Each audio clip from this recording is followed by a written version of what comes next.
Mesdames et messieurs, bonsoir. Je dois avouer que c'est un grand moment d'émotion pour moi parce que je me tiens à la place où se tenait mon idole de jeunesse, c'est-à-dire Arnold Schwarzenegger, il y a quelques jours. Si ça se trouve, et ça m'énerve beaucoup, il a peut-être laissé un cheveu par là, mais comme j'ai oublié mes lunettes, je ne vais rien voir du tout, ce qui ne va pas m'aider non plus à lire mon texte, donc je vais la jouer un peu de mémoire. Ça tombe bien, on va parler du cerveau. Toute cette semaine, on a parlé du cerveau. Je pense que pour ceux qui d'entre vous ont assisté à ces conférences, ils ont pu découvrir un aspect très étonnant du cerveau, c'est-à-dire la plasticité du cerveau. Au fond, c'est quoi la plasticité? C'est cette capacité qu'a le cerveau de s'adapter à de nouvelles tâches, d'acquérir de nouveaux savoirs, et puis aussi de se réorganiser quand il a connu des lésions qui ont affecté une certaine fonction, et malgré tout, face à cette perte, le cerveau se réorganise et peut parfois pallier au manque. Seulement, si le cerveau est effectivement capable de merveilles, il n'est pas capable de s'auto-réparer en permanence, et on connaît plusieurs affections qui le touchent, des affections qui peuvent être très handicapantes, ce sont des affections mentales, mais aussi moteurs parfois. Et puis la science, la médecine et la psychologie, à ce moment-là, tentent de prendre le relais de ce que le cerveau ne sait plus faire ou ne sait pas faire. Alors, c'est pas toujours facile parce que, pour bien des raisons, le cerveau reste une boîte noire aujourd'hui. On ne sait pas exactement, on sait déjà énormément de choses, bien sûr, mais on ne sait pas non plus dans le détail comment il fonctionne exactement. Et malgré ça, on arrive de temps en temps à pallier ces défauts. Alors, il y a plusieurs modes d'action possibles. C'est ce que vont vous présenter nos différents intervenants de ce soir. Je commence par le premier. Il s'appelle Jean-Michel Aubry. Il est psychiatre aux hôpitaux universitaires de Genève. Et ce soir, il va nous parler en grande partie des molécules, c'est-à-dire des médicaments qui peuvent agir sur le cerveau, sur des cerveaux déprimés, sur des cerveaux bipolaires, sur des cerveaux psychotiques, mais également de certains nouveaux développements. J'hésite à parler de nouvelles molécules parce qu'en fait, ce sont des molécules qu'on connaît, mais qu'on connaît sous d'autres fonctions. Parfois même, ce sont des drogues récréatives que certains utilisent pour s'amuser et dont on découvre qu'elles peuvent aider dans certains cas. Avant de passer la parole à Monsieur Aubry, je voudrais juste d'un mot vous dire comment ça va se dérouler. Nos trois conférenciers de ce soir vont faire des interventions de 15 minutes, les uns après les autres. Et après leurs interventions, nous discuterons, nous débattrons, vous pourrez poser des questions à nos différents invités. Docteur Aubry, si vous voulez bien venir, c'est à vous. Merci pour l'introduction, bonsoir à toutes et à tous, et merci surtout aux organisateurs pour avoir planifié cette soirée dans le cadre de la Semaine du cerveau. Alors ce soir, j'ai choisi de vous parler brièvement de deux molécules. Comme disait Pierre-Yves Frey, ce sont des molécules que l'on connaît depuis plusieurs décennies, mais qui ont amené à des développements particulièrement intéressants, à mon avis, ces dernières années. Donc je vais commencer avec le lithium et ensuite je vous parlerai de la kétamine. Le lithium, d'où vient-il ?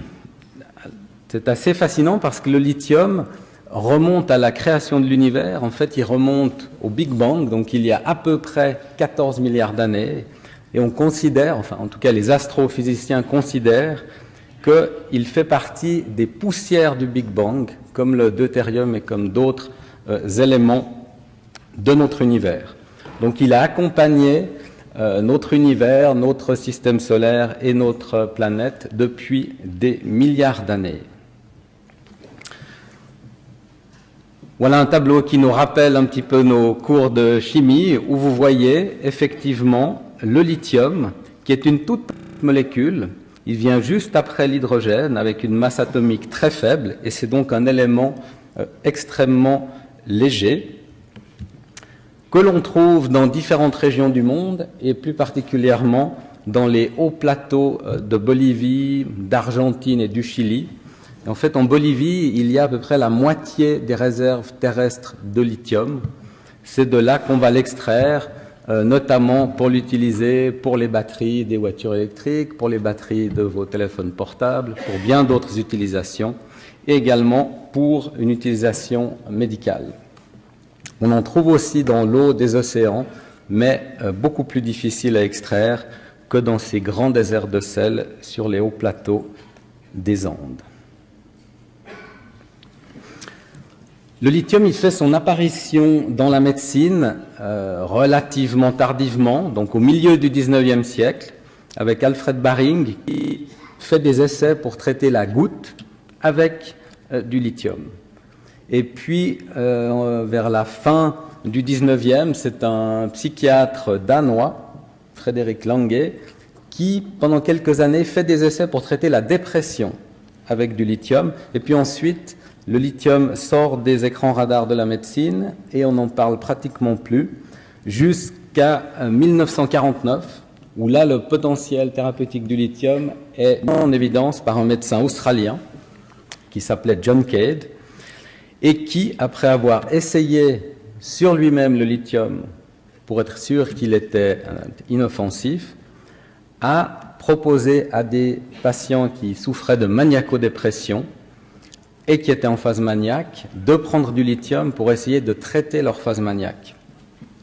Et en fait, vous voyez ici la petite étude qui avait été publiée en 1949 dans le Medical Journal of Australia, où John Cade avait comparé 10 patients en phase maniaque versus 10 patients qui souffraient de schizophrénie, et il avait pu montrer que ceux qui souffraient de phase maniaque répondaient bien, voire même très bien, à une prise de lithium. Et ça a été le début de l'utilisation du lithium en psychiatrie. Actuellement, ça reste un stabilisateur de l'humeur qui a été le mieux étudié. Il y a d'autres stabilisateurs de l'humeur pour les troubles bipolaires ou maniaco-dépression, comme on l'appelait avant. Et on commence à avoir des décennies de recul pour ce médicament.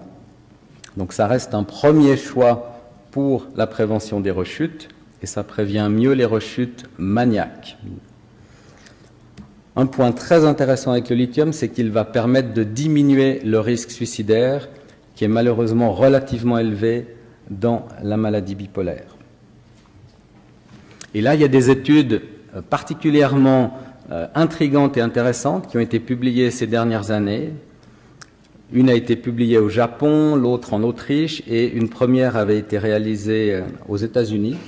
Et ces études suggèrent que dans les régions où la quantité de lithium dans l'eau de boisson est plus élevée que dans d'autres régions, eh bien dans ces régions-là, le taux de suicide dans la population générale est plus faible.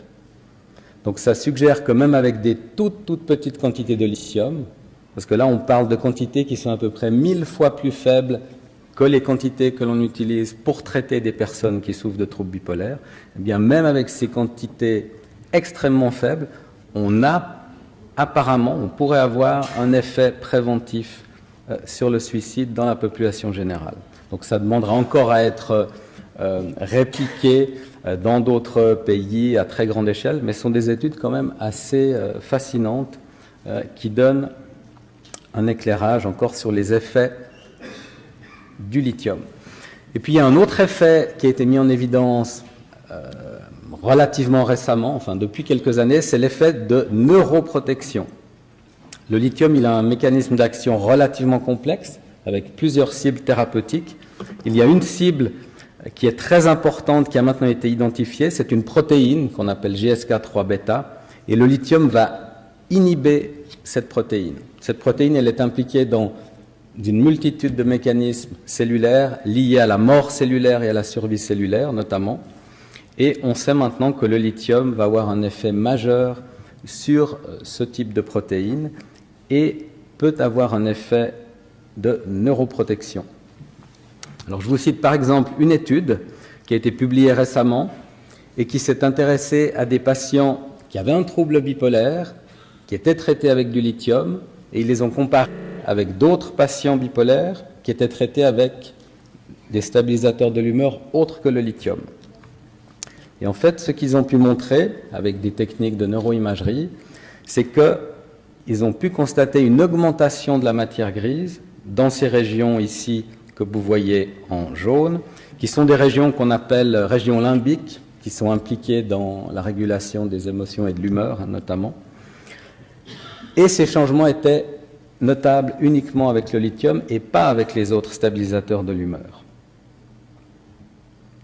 D'autres études, là vous en voyez une qui est très récente, publiée cette année, se sont intéressées aux effets plus spécifiques du lithium sur l'hippocampe. L'hippocampe, c'est cette région que vous voyez clignoter ici sur le schéma. C'est une région qui est impliquée prioritairement dans tous les processus de mémorisation, mais qui a aussi d'autres fonctions.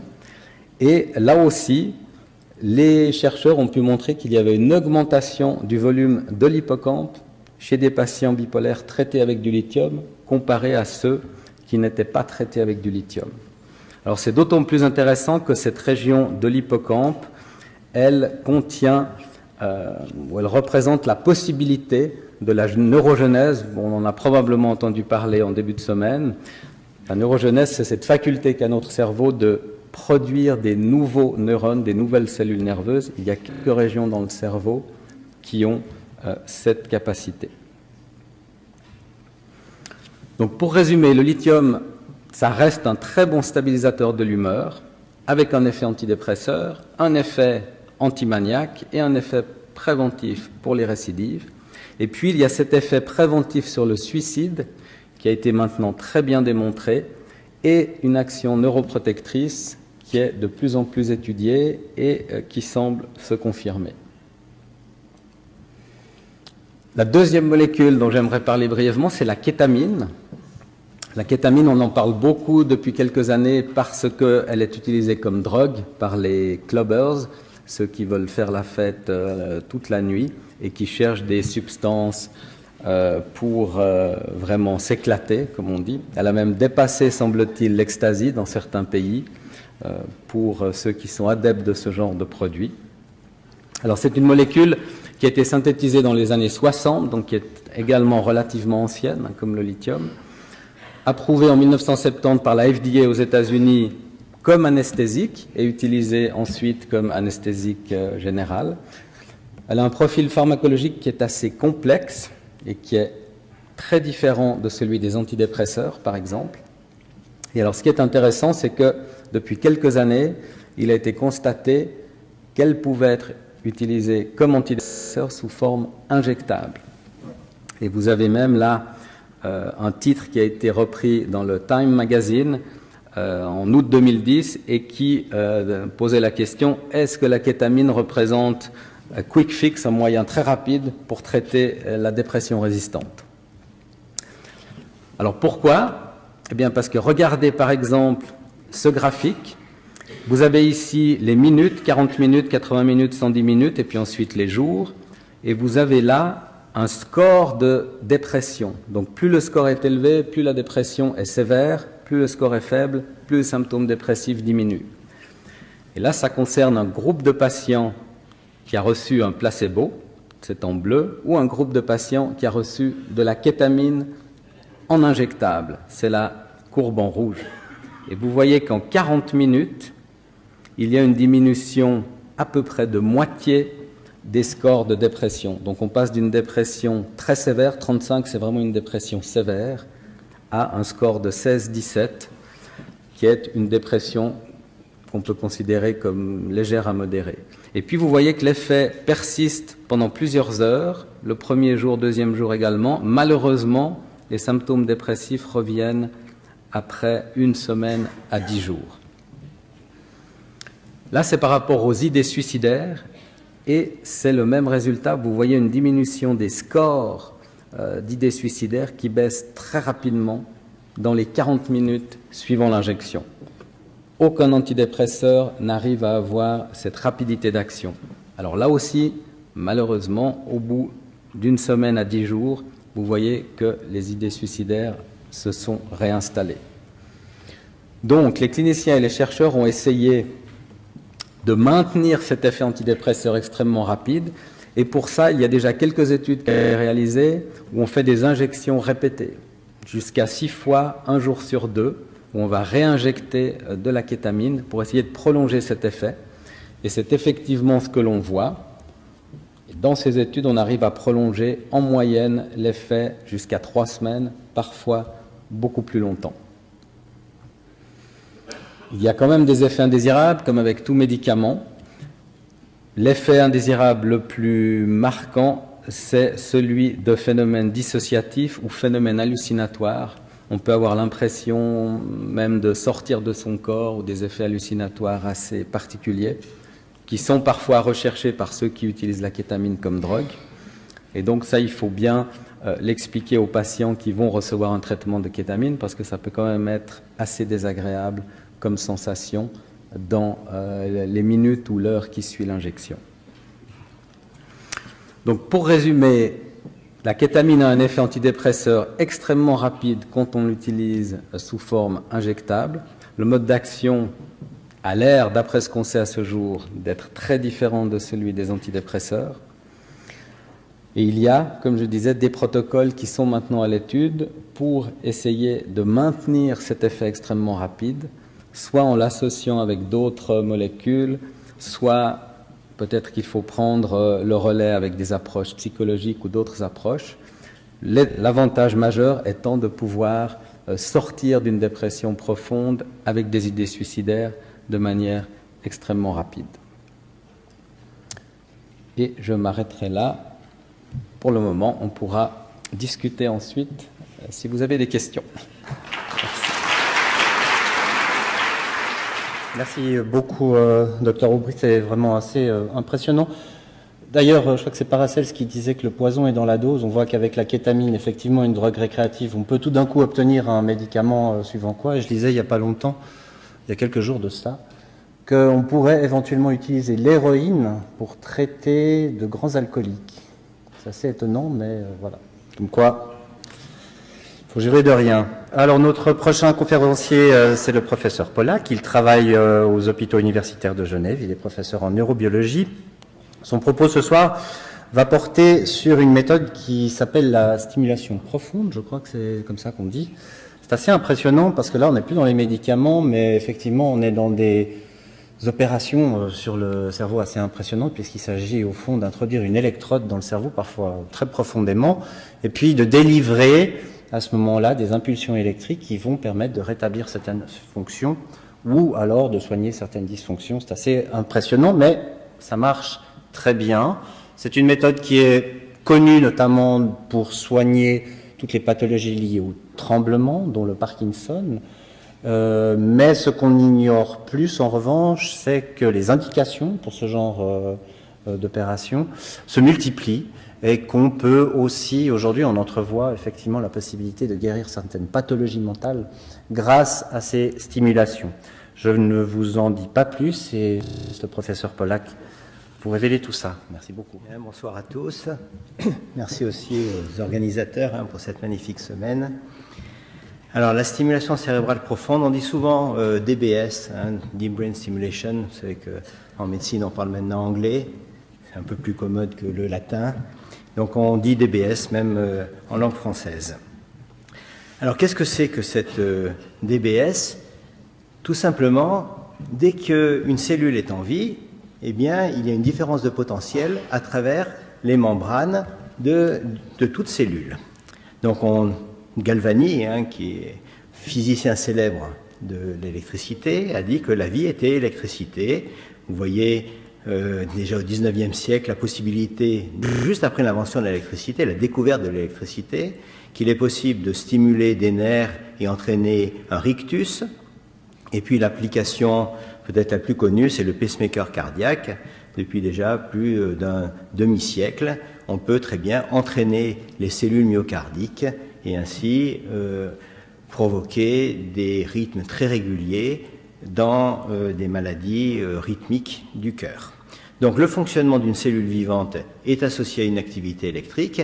Il devient donc évident que l'on peut moduler cette activité en appliquant certains types de courants et ainsi changer le fonctionnement du système nerveux comme on change le fonctionnement d'une cellule musculaire. Le principe est le suivant. Il y a un pacemaker qui va délivrer des impulsions électriques, mais au lieu que l'électrode aille dans le cœur, eh bien, il y a un câble d'extension qui va se connecter à une électrode. Le tout est mis sous la peau, on ne voit strictement rien. Et les électrodes sont mises en profondeur du cerveau, souvent des deux côtés, parce que la plupart des maladies cérébrales sont bilatérales, même si elles sont parfois asymétriques, elles sont souvent bilatérales. Il existe donc des neurostimulateurs bicanales. La grande difficulté pour réaliser cette opération, c'est de mettre l'électrode exactement où il faut, au millimètre près, et en fonction des symptômes que l'on veut améliorer, on sait maintenant qu'il faut une précision extrême et introduire une électrode relativement rigide dans un cerveau qui est mou, dans lequel il y a de l'eau, qui est entouré d'eau, de liquide céphalorachidien. Il y a souvent des petites erreurs mécaniques, mais grâce maintenant à la robotique et au progrès de l'imagerie, les équipes de neurochirurgie sont capables d'implanter une électrode avec une précision millimétrique. Donc toute la question est de savoir la relation entre la cible que l'on va moduler dans le cerveau et les symptômes. Et là, on va être dépendant des progrès des neurosciences et de la compréhension des mécanismes de fonctionnement cérébral. L'électrode, en général, c'est une quadriélectrode. Elle se termine par 4 petits plots. Alors ça, c'est extrêmement agrandi. Le diamètre de l'électrode est de l'ordre de 1 mm. C'est comme un très fin spaghetti. Et chaque plot mesure 1,5 mm. En général, on n'utilise qu'un seul plot, ça suffit, pour moduler une zone environ de 2-3 mm de diamètre autour de cette électrode. Donc un petit volume cérébral va être influencé par cette neuromodulation. L'application se fait de nos jours dans 3 cibles pour les troubles du mouvement. Voilà sur une vue frontale, c'est-à-dire de face, les cibles qui sont actuellement utilisées. Ce noyau subthalamique, subthalamique nucleus, dans sa partie dorsolatérale, c'est extrêmement petit. Ça, c'est la taille d'une cacahuète aplatie. Ça a à peu près 6-8 mm d'épaisseur. Donc le chirurgien doit mettre l'électrode là dans cette petite partie verte. Alors pourquoi on est allé dans ce noyau ? C'est grâce au progrès des neurosciences. Dans les années 90, en parallèle en France et aux États-Unis, des groupes de chercheurs ont démontré que sur des modèles animaux de maladie de Parkinson, quand on injectait un produit pour détruire les cellules dopaminergiques, ce qui provoquait les symptômes de la maladie de Parkinson chez l'animal, eh bien ce petit noyau se mettait à devenir hyperactif. Donc on s'est dit, si son fonctionnement est défaillant, eh bien on va mettre une électrode et on va essayer d'empêcher cette hyperactivité. Il se trouve que quelques années au préalable, eh bien, on avait démontré à Grenoble qu'il était possible, grâce à la stimulation, d'inhiber les hyperactivités locales. Donc on a mis une électrode et on a pu reproduire d'abord chez les rongeurs, puis chez le singe, pour avoir toute la sécurité avant de passer à l'homme. On a pu reproduire tout ce qui avait été fait chez l'animal et ça a été la naissance du traitement de la maladie de Parkinson par stimulation cérébrale profonde. De même, dans cette structure qu'on appelle le pallidum, eh bien, on peut traiter des mouvements anormaux comme les dystonies, je vais vous montrer. Et puis, dans une autre structure très profonde du cerveau, qu'on appelle le thalamus, une toute petite partie de ce thalamus eh bien, dysfonctionne quand on a un tremblement. Il y a des cellules qui deviennent rythmiques et qui sont associées à l'expression du tremblement. Si on enlève ce rythme, en appliquant par exemple une stimulation à plus haute fréquence, c'est bien connu des physiciens, si on applique du 100 Hz sur quelque chose qui oscille à 5 Hz, eh bien on empêche, on bloque l'oscillation lente. Eh bien c'est ce qu'on fait, mais là il faut viser cette petite partie du thalamus et on supprime tous les types de tremblements. Alors, je vais vous montrer quelques exemples. Voilà la première cible historique dans le thalamus. Ce patient a été opéré 5 ans au préalable dans le thalamus. Il a donc 2 stimulateurs. Il n'y avait pas encore le stimulateur bicanal. Là, les stimulateurs sont arrêtés. On est 5 ans après l'opération. Il est extrêmement gêné. Il ne peut pratiquement pas boire. Donc, mise en route du stimulateur droit qui va dans le thalamus droit. Et vous savez que les voies motrices sont croisées. Et vous voyez qu'en 5-10 secondes, eh bien, le membre supérieur contralatéral arrête de trembler.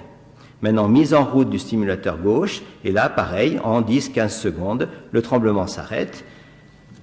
Et ce n'est pas du tout un blocage moteur, c'est vraiment l'arrêt du tremblement, puisque ce patient est capable de reboire, de réécrire, et il vit tout à fait normalement.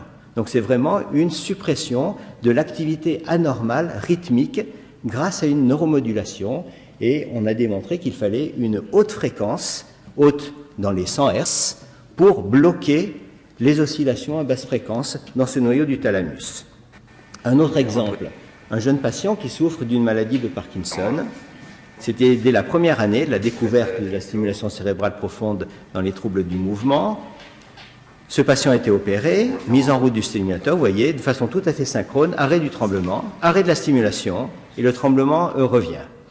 Malheureusement, 10 ans plus tard, la maladie de Parkinson a progressé, et ce patient a non seulement un tremblement, mais une grande akinésie, c'est-à-dire un ralentissement du mouvement qui donne des troubles de marche avec des risques de chute et un très grand handicap dans la vie de tous les jours. On avait découvert le noyau subthalamique qui pouvait améliorer l'ensemble des symptômes, l'akinésie, la rigidité et le tremblement. Et ce patient qui au début avait été stimulé que dans la zone du tremblement est maintenant stimulé dans la zone pour l'ensemble des symptômes moteurs de la maladie de Parkinson, et tous ces symptômes sont remarquablement améliorés. Alors, ce qui est important dans ces maladies chroniques qui vont durer toute la vie, c'est que ça dure longtemps. Voilà un autre patient parkinsonien qui a été opéré, il avait une cinquantaine d'années, une maladie de Parkinson qui commençait relativement jeune, vers 42 ans, et 8 ans plus tard, il a une maladie sévère, et vous voyez que quand il est bloqué, il n'arrive pratiquement pas à marcher, il a un handicap très sévère. Mais quand il prend les médicaments, il a développé des effets indésirables, et sous médicaments dopaminergiques, il développe des mouvements anormaux involontaires qu'on appelle les dyskinésies. Donc vous voyez, sa qualité de vie est devenue vraiment très mauvaise, puisqu'il fluctue entre des blocages sévères et ces dyskinésies sévères. Donc il a été opéré, et le voilà 18 ans plus tard, sans médicaments, uniquement avec la stimulation. Alors ce n'est pas absolument parfait, mais il est beaucoup plus mobile qu'avant l'opération. Bien sûr, il a pris 18 ans, et vous allez voir, il arrive à marcher. D'accord. Et les marionnettes? Il peut vous faire les marionnettes de façon assez aisée. On demande toujours des mouvements répétitifs. C'est ce qui est très difficile dans la maladie de Parkinson. Voilà, il était en consultation. Et vous faites quelques allers-retours. Donc, c'est ça, un peu le miracle de cette opération, c'est que ça se maintient au très long cours. Il n'y a pas eu de mécanisme de défense du cerveau pour s'opposer aux effets de cette stimulation. Alors, un autre cas, ce sont les dystonies. On est dans la zone du pallidum interne, et voilà, ce sont des maladies gravissimes qui peuvent mettre la vie en danger à l'âge de 20 ans. Vous voyez, ces déformations articulaires extrêmement prononcées que cette maladie peut entraîner. Et voilà ce qui se passe 3 ans plus tard. Eh bien, ce jeune homme, maintenant, on en est à 10 ans après l'opération, il a fait ses études, il est avocat, il a passé son permis de conduire, il vit tout à fait normalement. Donc, dans des maladies dans lesquelles il n'existait là aucun traitement, autant dans la maladie de Parkinson, il existait des traitements, mais des effets indésirables, là, dans cette maladie, il n'existe pas de traitement connu. Ça a été une révolution. Donc, la DBS agit sur des réseaux neuronaux et qui fonctionne en boucle. Alors je vais essayer de vous montrer pourquoi. Vous allez me dire, on stimule qu'une toute petite zone en profondeur du cerveau. Je vous ai dit quelques millimètres cubes. Alors comment peut-on influencer une grande partie du cerveau? Parce que ce qui sous-tend la motricité, eh bien c'est dans une grande partie du cerveau. Alors ça, c'est une étude qui a été faite peu de temps après la découverte de la stimulation du noyau subthalamique. On stimule en profondeur. Donc là, vous voyez le cerveau là en profil, là de face, la vue de dessus. Le noyau subthalamique, il est par là. Il est extrêmement profond, hein, près du tronc cérébral. Donc l'électrode, vous voyez, doit être enfoncée d'environ 15 cm pour viser ce noyau. Et qu'est-ce qu'on a fait? On a étudié par imagerie cérébrale deux conditions chez les patients. Une condition avec une stimulation efficace, en gros qui était à 100 Hz, et une condition inefficace, soit stimulation à l'arrêt, soit on stimule à 5 Hz, ça ne marche pas. Et on fait le contraste des images quand le patient est en bonne forme et quand il est en mauvaise forme. Et qu'est-ce qu'on voit? On voit qu'il y a trois zones qui sont activées et zones du cortex cérébral, donc extrêmement à distance. Et ces trois zones ont comme fonction de contrôler la motricité, de contrôler les émotions et de contrôler la cognition. Et on sait que dans la maladie de Parkinson, il existe non seulement des troubles moteurs, mais il existe également un ralentissement idéique et un émoussement émotionnel.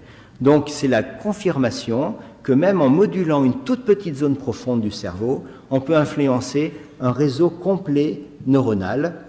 Et c'est une preuve en direct de ce qu'on connaît chez l'animal, c'est les grandes connexions entre diverses zones du cerveau qui sous-tendent une certaine fonction. Alors voilà ce qui s'est passé chez un patient parkinsonien. Si on peut voir le son.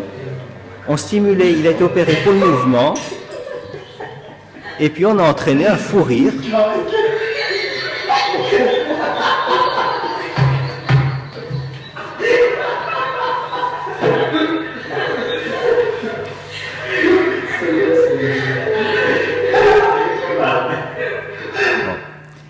Et ça, on le faisait à la demande. On arrête la stimulation, le patient redevient tout à fait normal. On lui demande, mais qu'est-ce qui se passait? Ah, j'ai ressenti un bonheur extraordinaire, mon esprit allait à toute allure, je faisais des jeux de mots, que c'était, remettez-moi en marche. On remet en marche, de nouveau, grand fou rire. Donc ça voulait dire que dans la zone qu'on avait visée pour le mouvement, il y avait tout à côté une zone qui était impliquée dans les processus émotionnels. Alors chez d'autres malades, eh bien, on peut produire des aspects plutôt de dépression, de pleurs. Bref, en modulant un rien en profondeur du cerveau, on influence des symptômes qui sont dans le cerveau et auxquels on n'avait peut-être pas songé au départ. D'où l'idée d'étendre les applications de la stimulation cérébrale à d'autres symptômes. La stimulation est devenue, depuis ces 10 dernières années, un nouveau concept thérapeutique. On module de façon très précise une zone profonde du cerveau, mais on change le fonctionnement d'un réseau complet. Et ces changements vont être au long cours. Par exemple, le jeune garçon qui souffrait d'une dystonie généralisée, le premier mois, il était amélioré que de 20%. Au bout de 3 mois, de 50%, et au bout d'un an, de 80%. Or, la stimulation était la même. On voit donc qu'il y a des phénomènes plastiques qui se mettent en place et qui modulent complètement un réseau complet qui sous-tend, dans le cas de ce jeune garçon, qui sous-tend le mouvement. Alors, on a eu ces histoires, comme je vous ai montré, de certains patients parkinsoniens opérés dans une zone qu'on pensait motrice, et on a eu la surprise de voir qu'on pouvait changer l'humeur, fou rire, pleurs, et 2 patients parkinsoniens sont arrivés 3 mois après en consultation, on les voit, ils ne tremblent plus, on s'attend à ce qu'ils disent « Ah, c'est magnifique pour le mouvement », et quand on leur a posé la question « Comment ça va ?», ils nous ont dit « Ah, je n'ai plus de TOC, je n'ai plus aucun rythme, c'est magnifique ». Et ça a été la découverte comme ça qu'il était possible d'influencer non seulement l'humeur, mais parfois des comportements qui donnent des maladies qui peuvent être très sévères, comme le trouble obsessif compulsif. À partir de là, il y a eu des nouvelles cibles cérébrales qui ont été recherchées grâce au progrès de l'imagerie cérébrale et au progrès de la psychiatrie. Il était possible d'associer des symptômes avec des dysfonctionnements de réseau. Voici où on en est à peu près en recherche à l'heure actuelle. Dans la dépression, il y a au moins 2 ou 3 cibles qui sont stimulées, hein, c'est encore en recherche. On a pu proposer cela dans l'algie vasculaire de la face, dans des troubles du comportement alimentaire. Vous savez, par exemple, dans l'hypothalamus, il y a des noyaux de la faim, des noyaux de la satiété. Donc on peut activer l'un, inhiber l'autre, et d'où l'idée de traiter des obésités morbides ou des anorexies. L'amnésie, il y a eu des travaux là, ces 3 dernières années qui montrent que certaines zones impliquées dans la mémoire peuvent être stimulées et on augmente les capacités mnésiques. Je vous ai parlé du trouble obsessif-compulsif, des addictions.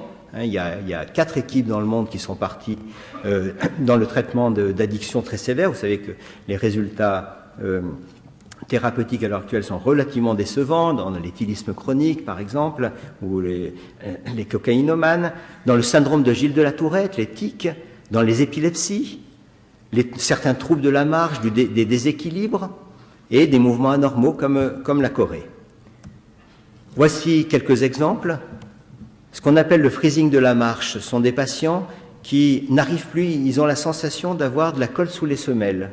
Ils n'arrivent plus à marcher, ils tombent 10, 20 fois par jour.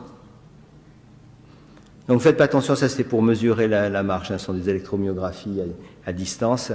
C'est pour évaluer justement les troubles de la marche de ce patient. Donc là c'est avant l'opération. Et donc on est allé dans une zone, la zone locomotrice du tronc cérébral. Et voilà le malade. Une fois stimulé, donc là la marche n'est pas absolument parfaite, mais il ne tombe plus. Sa vie est transformée. Et ce qui est remarquable, c'est que dans ce noyau, qu'on appelle le noyau pédonculopontin, il faut stimuler à très basse fréquence pour améliorer les choses. Si on stimule à 100 Hz, eh bien on aggrave au contraire les troubles de la marche. Donc en fonction des circuits et des symptômes, on peut moduler différemment le cerveau. Je terminerai par 2 exemples assez spectaculaires. Un autre patient opéré pour les troubles de la marche, on a eu la possibilité d'influencer sa vigilance, soit de le faire dormir, soit de le réveiller à volonté. Donc vous voyez les ouvertures possibles dans les troubles tels que l'insomnie ou au contraire dans les hypersomnies diurnes qui sont souvent très handicapantes. Vous voyez. Alors on l'a fait là aussi 20 fois en aveugle, etc. Ça a été contrôlé avec l'électroencéphalogramme. Ce patient peut être endormi ou réveillé à volonté. Et je terminerai sur la psychiatrie, l'indication dans un trouble obsessif-compulsif. Alors, dans cette expérience, c'est une grande étude multicentrique française, c'est le même noyau que celui qui est visé dans la maladie de Parkinson. Mais dans la maladie de Parkinson, je vous avais dit, c'était une cacahuète aplatie, donc c'est vraiment tout petit. Voilà l'électrode avec ses 4 plots. Dans la maladie de Parkinson, on vise ici la partie latérale, c'est la partie motrice du noyau. Eh bien, pour le trouble obsessif-compulsif, il faut viser la partie médiane. Et ce sont ces 2 plots qui sont efficaces. Voilà un exemple de patients qui ont tout essayé, tous les médicaments, toutes les psychothérapies possibles. Ils perdent l'autonomie. Cette jeune femme était retournée chez ses parents, elle ne pouvait plus travailler. Elle passait 18 heures par jour avec ses rites. Petit déjeuner, elle mettait 5 heures pour sortir de sa chambre. Et même pour sortir de sa chambre, eh bien, il fallait encore des rites pour traverser cette ligne. Vous voyez, ça peut durer 3 heures. Mon rôle, c'était de faire l'examen neurologique, comme on met une électrode dans le cerveau. La patiente n'a pas pu se rhabiller. Dans mon bureau, j'ai dû appeler ses parents. Parce qu'elle mettait et elle défaisait 20 fois sa chaussette.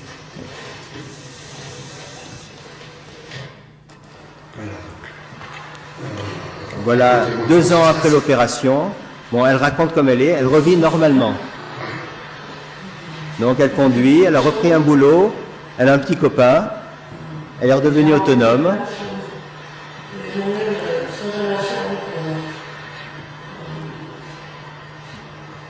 Donc dans des maladies psychiatriques, on pense que 20% de ces personnes résistent à toutes les autres approches qui sont souvent efficaces chez la majorité, mais qui peuvent échouer. La stimulation cérébrale profonde, il faut chercher les meilleures aires, bien sûr, peut entraîner des bénéfices très importants. Donc le futur de cette DBS, c'est bien sûr diminuer les risques de la neurochirurgie. Il n'existe aucune chirurgie sans risque, mais l'équipe de Londres, par exemple, vient de publier une série consécutive de 100 malades parkinsoniens opérés sans le moindre incident, sans la moindre goutte de sang. Les complications sont de l'ordre de 1 à 2%, et bien sûr dans le cerveau ça peut être sévère. Donc on ne propose ces opérations bien sûr que dans des cas extrêmement sévères. Il faudra miniaturiser les systèmes de neurostimulation, c'est toujours un challenge dans tout ce qui est énergie. Trouver des nouvelles techniques plus précises, parce qu'actuellement ce qu'on fait c'est très grossier, on stimule Tout ce qu'il y a dans le volume de 2-3 mm, il peut y avoir la substance blanche des neurones. Bon, maintenant, on sait, par exemple, par les techniques d'optogénétique, moduler un type cellulaire particulier. Et avec les progrès des neurosciences, on sait que certains symptômes sont liés à des dysfonctionnements d'un groupe de cellules et pas d'autres. Et puis, grâce à tous ces perfectionnements, on va trouver de nouvelles indications, je vous en ai montré quelques-unes, en fonction de l'avancement des neurosciences. Voilà, je vous remercie de votre attention. Merci professeur, c'était tout à fait impressionnant, je dois dire, de voir ces patients récupérés de la sorte, c'était vraiment impressionnant. Ça dit, je peux aussi vous annoncer une grande fortune, parce que si jamais vous mettez au point une machine à fourrir, moi j'achète, alors très très volontiers. Vous en vendrez sans doute plus que d'iPad, et déjà ça se passe très bien. Bien, notre troisième intervenant qui est en train de mettre son matériel en place s'appelle Radep Tak. Il est neuropsychologue aux hôpitaux universitaires de Genève. Il s'intéresse beaucoup, travaille beaucoup avec des patients qui ont subi des lésions suite à des accidents vasculaires cérébraux, je crois. Et puis qui a évidemment prétérité certaines de leurs fonctions, des fonctions notamment de perception. Et puis il ne les observe pas seulement, il essaye aussi de les aider à récupérer quand c'est possible, grâce à différentes méthodes. Et l'une de ces méthodes, c'est la stimulation transcrânienne. Alors finalement, on reste un tout petit peu dans le domaine qu'a évoqué le professeur Pollack tout à l'heure, c'est-à-dire qu'il s'agit aussi d'électricité, enfin d'électricité de magnétisme plutôt. On dirait l'électricité et le magnétisme sont à la même source. Mais c'est pas invasif cette fois, c'est donc une source magnétique qu'on applique en surface et qui peut résoudre pas mal de problèmes. Je vous laisse raconter tout ça. Merci beaucoup. Merci beaucoup pour l'introduction et pour l'invitation. Alors, le titre de la présentation, vous voyez comment faciliter la récupération des fonctions cognitives après une lésion cérébrale. J'aimerais déjà vous dire que vous allez être peut-être déçus si vous attendez à une solution à récupération de toutes les fonctions cognitives qui peuvent être atteintes. Et j'aimerais aussi vous dire que, d'abord comme introduction, ce que c'est, de quoi on parle quand on parle de troubles cognitifs. Ce terme devient assez à la mode. Quand on parle de ces troubles, généralement les patients que l'on rencontre qui ont des difficultés dans ce domaine, c'est des patients avec des accidents vasculaires, des traumatisés crâniens, des patients avec des tumeurs cérébrales, etc. Vous voyez 4 catégories. Donc par exemple, une grande fonction cognitive, ça serait la perception. Le trouble qui est associé s'appelle une agnosie, qu'on peut avoir dans le domaine visuel, qu'on peut avoir dans le domaine tactile, dans le domaine auditif. Une autre grande fonction, c'est bien sûr la mémoire. Le trouble associé, ce serait une amnésie. Des problèmes de résolution, de difficultés dans le domaine de résolution de problèmes, ce qu'on appelle des troubles exécutifs, dans l'exécution de l'action, planification, et des troubles du langage, ce sont des aphasies. Mais j'aimerais pas du tout parler de tous ces troubles-là. J'aimerais bien parler de quelque chose d'autre. Vous êtes au courant de la spécialisation, de la notion de spécialisation cérébrale hémisphérique. Vous savez peut-être aussi que le langage est latéralisé, c'est-à-dire c'est une fonction qui, chez plus de 90% des personnes, est effectuée par l'hémisphère gauche du cerveau, qui autrefois était considéré comme l'hémisphère dominant. Mais moi, j'aimerais bien retourner le cerveau et regarder du côté droit. Vous avez ici des exemples de patients qui ont eu une atteinte, généralement un accident vasculaire, qui touche cet hémisphère droit, qui a été considéré longtemps comme l'hémisphère mineur, qui fait des fonctions qui sont peut-être pas si importantes que ça. Et vous voyez, ces patients-là, ils ont ce qu'on appelle une héminégligence gauche. Alors, ici, à gauche, vous voyez, c'est un test classique. On demande aux patients d'entourer toutes les petites cloches qui sont réparties sur la feuille. Il y en a 35. Et vous voyez ce qu'a fait notre patient-là. Il a entouré vraiment juste les cloches qui se trouvent tout à droite de la feuille. À droite en haut, vous voyez un exemple de ce qu'on appelle la tâche de bisection de ligne. Alors c'est un peu une tâche pour les architectes on demande au patient de marquer le milieu d'une ligne. Vous voyez que toutes les bisections que le patient a marquées sont déplacées à droite, comme si la ligne était raccourcie du côté gauche. Vous voyez le magnifique vélo, où il y a des bouts qui manquent, autant à gauche comme à droite, mais c'est surtout les parties gauches. Et vous voyez aussi que le trouble il se manifeste à la lecture. Donc là, vous voyez des transformations que nos patients font. Au lieu de dire citronnade, un patient va lire noyade, imbattable devient jetable, compromettre devient promettre. Alors, comment on vit avec ce trouble? Vous voyez que c'est quelque chose qui se manifeste également dans le quotidien. Alors, un test qui est souvent effectué par les ergothérapeutes au service de neurorééducation où je travaille, c'est on met le patient en situation de cuisine et généralement ce qu'on demande, c'est un peu le standard, c'est la tarte aux pommes, le classique. Vous voyez ici le patient, il a terminé sa tarte, donc ça il considère c'est une tarte qui est tout à fait correcte, d'accord? Et vous avez vu à droite, je vais peut-être vous le remontrer encore une fois, le patient ici en déplacement. Donc c'est un peu la même chose comme à la tâche de bisection de ligne. Il colle tout à droite et il laisse ça comme espace du côté gauche. Pour vous rassurer, il a dû tourner à gauche et il l'a fait finalement. Encore un bel exemple d'une de mes patientes qui était dessinatrice. Et vous voyez dans ce dessin, à première vue, les choses sont tout à fait correctes, mais si vous regardez dans le détail, chacun des objets, la partie droite est beaucoup plus détaillée que la partie gauche. Mon préféré, c'est le petit soleil avec le maquillage d'un côté. Alors, si on va mesurer un peu plus dans le détail avec des expériences spécifiques, ce qui se passe chez ces patients-là, je vais vous donner encore d'autres exemples. Donc ici, ce qu'on a fait, c'est qu'on a mesuré les mouvements oculaires des patients. Donc, on présente des images aux patients et on regarde, on mesure simplement quelles régions de ces images sont fixées, sur quelle région tombe le regard de ces patients. Vous voyez par exemple cette image d'une belle maison. À gauche en bas, on a superposé une carte qu'on a calculée sur la base des fixations de plusieurs personnes en bonne santé. Alors là, la couleur, plus ça devient rouge, plus les fixations sont fréquentes là. Donc vous voyez que c'est tout à fait symétrique chez les personnes en bonne santé, un peu plus de préférence de regarder au milieu. Donc les yeux, ils partent toujours un peu à gauche, à droite, mais on revient toujours au milieu.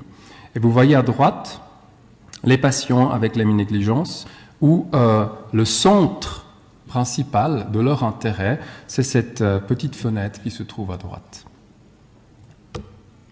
Encore une autre expérience, une petite tâche pour vous montrer comment cette héminégligence dépend de l'information visuelle, si l'information visuelle est présente ou pas. Alors ce qu'on a demandé à plusieurs patients, c'est de placer sur un écran vide des points. Donc ils devaient déplacer la souris et chaque fois qu'ils faisaient un clic avec la souris, la position où ils étaient à ce moment-là était enregistrée. Et en plus, dans une condition, il y avait un petit point qui apparaissait. Donc comme ça, les patients ils pouvaient voir parfaitement bien où ils ont déjà été. Ça, c'est la condition que subjectivement, on considérera comme la plus simple. Parce que si je vois où j'étais, je vais répartir mes points de manière tout à fait égale partout sur l'écran. Donc vous voyez ici, à gauche, un patient qui voit où se trouvent les points. Donc il clique à chaque fois, il y a 120 points à placer, et vous voyez qu'il va rester dans une région relativement précise, et il a terminé, la répartition elle est tout à fait biaisée à droite. Maintenant vous voyez à droite, alors dans l'autre film, ce qu'on a fait, c'est que le patient devait faire exactement la même chose, sauf qu'il ne voyait pas le point apparaître. Donc il cliquait, ça enregistrait la position, mais il ne voyait pas le point. Vous voyez ce qui se passe à ce moment-là. Vous voyez tout de suite que le patient, il déplace, il va beaucoup plus souvent aussi à gauche. Et à la fin, on a cette répartition-là. Donc, ce qui nous montre que le feedback visuel, ce que le patient voit, est essentiel. Plus il y a de choses qui sont là, plus finalement il va négliger le côté gauche. Plus il va orienter son regard et toute son attention du côté droit. Évidemment, la question est comment améliorer cette héminégligence. Mais avant de se poser cette question-là, on devrait se poser la question pourquoi. Alors ces patients-là, d'abord, on sait que, selon certaines études, il y en a jusqu'à 80% des atteintes de l'hémisphère droit qui, dans la première semaine après un accident vasculaire, montrent des signes d'héminégligence. La majorité récupère relativement vite. Mais à 1 mois après l'accident vasculaire, il y en a encore 20 à 30% qui gardent cette héminégligence. Et ça, c'est les patients qui récupèrent généralement très mal au niveau moteur. C'est-à-dire, donc, l'héminégligence, c'est un pronostic, mauvais pronostic pour la récupération motrice, pour la marche, pour l'indépendance dans le quotidien, etc. Donc, c'est un facteur vraiment très important qu'il faut prendre en charge. Et un autre aspect qui est également important, c'est que ces patients-là ne sont absolument pas conscients de ce déficit. Donc, si vous demandez à un patient héminégligent comment il voit le monde, il ne va pas vous dire « je ne vois pas le côté gauche ». S'il pouvait vous le dire, il serait capable de déplacer son regard à gauche. Il n'a pas de notion que quelque chose lui manque là de ce côté gauche. Donc, il va rien faire pour compenser, pour aller regarder, pour chercher à gauche. Ici, je vous ai dessiné les lésions superposées d'une quarantaine de patients qui ont été vus dans notre service. Vous voyez, plus le bleu devient clair, plus la lésion est fréquente dans cet endroit-là. Donc, quoi faire? Je vais vous montrer les différentes approches qui ont été proposées et que nous suivons également avec les patients. Alors ici, ça c'est la stratégie classique. Forcément, on se dit, il ne voit pas le côté gauche, donc je dois lui apprendre de faire attention à ce côté gauche, de déplacer son regard, etc., etc. Alors, je vais vous montrer que ça marche et ça ne marche pas en même temps. Ici, on a demandé à un patient qui avait un problème de lecture, donc il commençait à lire au milieu de la phrase. On lui a présenté des phrases sur un écran. Dans une condition, vous voyez, c'est cette condition sans contrainte, donc qui se trouve à gauche ici, on demandait au patient simplement de lire. Dans la deuxième condition, ce qu'on appelle la condition avec contrainte, il y avait un point rouge qui apparaît à gauche de l'écran. Le patient doit déplacer le curseur de la souris, il doit cliquer là, et c'est à ce moment-là que la phrase apparaît. Donc on est sûr que le patient il déplace son attention à gauche avant de voir la phrase. Et vous voyez ce qui se passe au niveau du nombre d'erreurs. Donc, on a avant le test, le patient il fait beaucoup d'erreurs dans les deux conditions. Et une fois qu'on a commencé notre entraînement, très très rapidement, dans la condition avec cette contrainte, il fait 0 erreur. Donc, il suffit une séance. Vous voyez aussi que dans la deuxième condition, où il n'y a pas cette contrainte, au début, il continue à faire des erreurs et finalement, il apprend, même dans cette condition-là, à lire correctement. Alors, un exemple magnifique d'une thérapie réussite. Le problème, c'est que le patient, il va absolument généraliser ces progrès-là sur d'autres activités du quotidien. Il va être même incapable de lire dans un journal. Donc, il va être capable de lire sur un écran des phrases qui sont présentées bien au milieu. Mais il va omettre de nouveau le côté gauche lorsqu'il lit un livre, etc. Donc, voyant ces difficultés-là, il y a différentes autres approches qui ont été recherchées que l'on pourrait proposer éventuellement à ces patients héminégligents.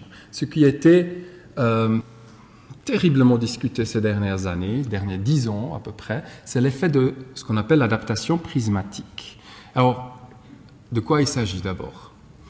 Si vous prenez des lunettes prismatiques qui dévient tout ce que vous voyez un tout petit peu à droite, et après vous essayez de saisir des objets qui sont vers vous, vous allez vous apercevoir que votre main, elle vise trop à droite de l'objet et que vous devez chaque fois corriger. Donc vous devez diriger votre mouvement toujours un peu plus à gauche au départ. C'est ce qu'on appelle l'adaptation prismatique. Vous faites ces mouvements 3-4 fois, et vous allez spontanément corriger cette erreur visuelle qui est là. et d'emblée, vous allez viser plus à gauche. Ce qui est étonnant, c'est qu'en fin des années 90, on a démontré que des patients héminégligents avaient un effet qui était bénéfique apparemment pour leur héminégligence. Ici, je vous montre les résultats d'une étude qui a fait cette adaptation prismatique sur 2 semaines. Donc ce qui se passe, c'est qu'on fait des mouvements de pointage avec les patients 2 fois par jour, 20 minutes. Après 2 semaines, on enlève ces lunettes. D'accord? Donc en fait, les lunettes sont mises juste pour les mouvements de pointage. Le patient ne doit pas les porter toute la journée. Ensuite, on les enlève et puis on s'aperçoit que dans différents tests d'héminégligence, les tests de barrage, etc., il y a une récupération qui se fait et qui continue à se faire sur plusieurs semaines. Donc ça, c'est une des techniques qui est actuellement utilisée. Une autre technique, c'est ce qu'on appelle la stimulation optocinétique. Si vous devez suivre ces points-là, au bout d'un moment, vous aurez un effet où votre attention va se déplacer un peu plus à gauche. Alors là, il y a aussi des études qui montrent que si on fait ça, 40 minutes par jour, il faut faire des pauses parce que de regarder des points 40 minutes qui se déplacent, c'est assez difficile. Donc on a un effet bénéfique sur l'héminégligence également après 5 jours de stimulation.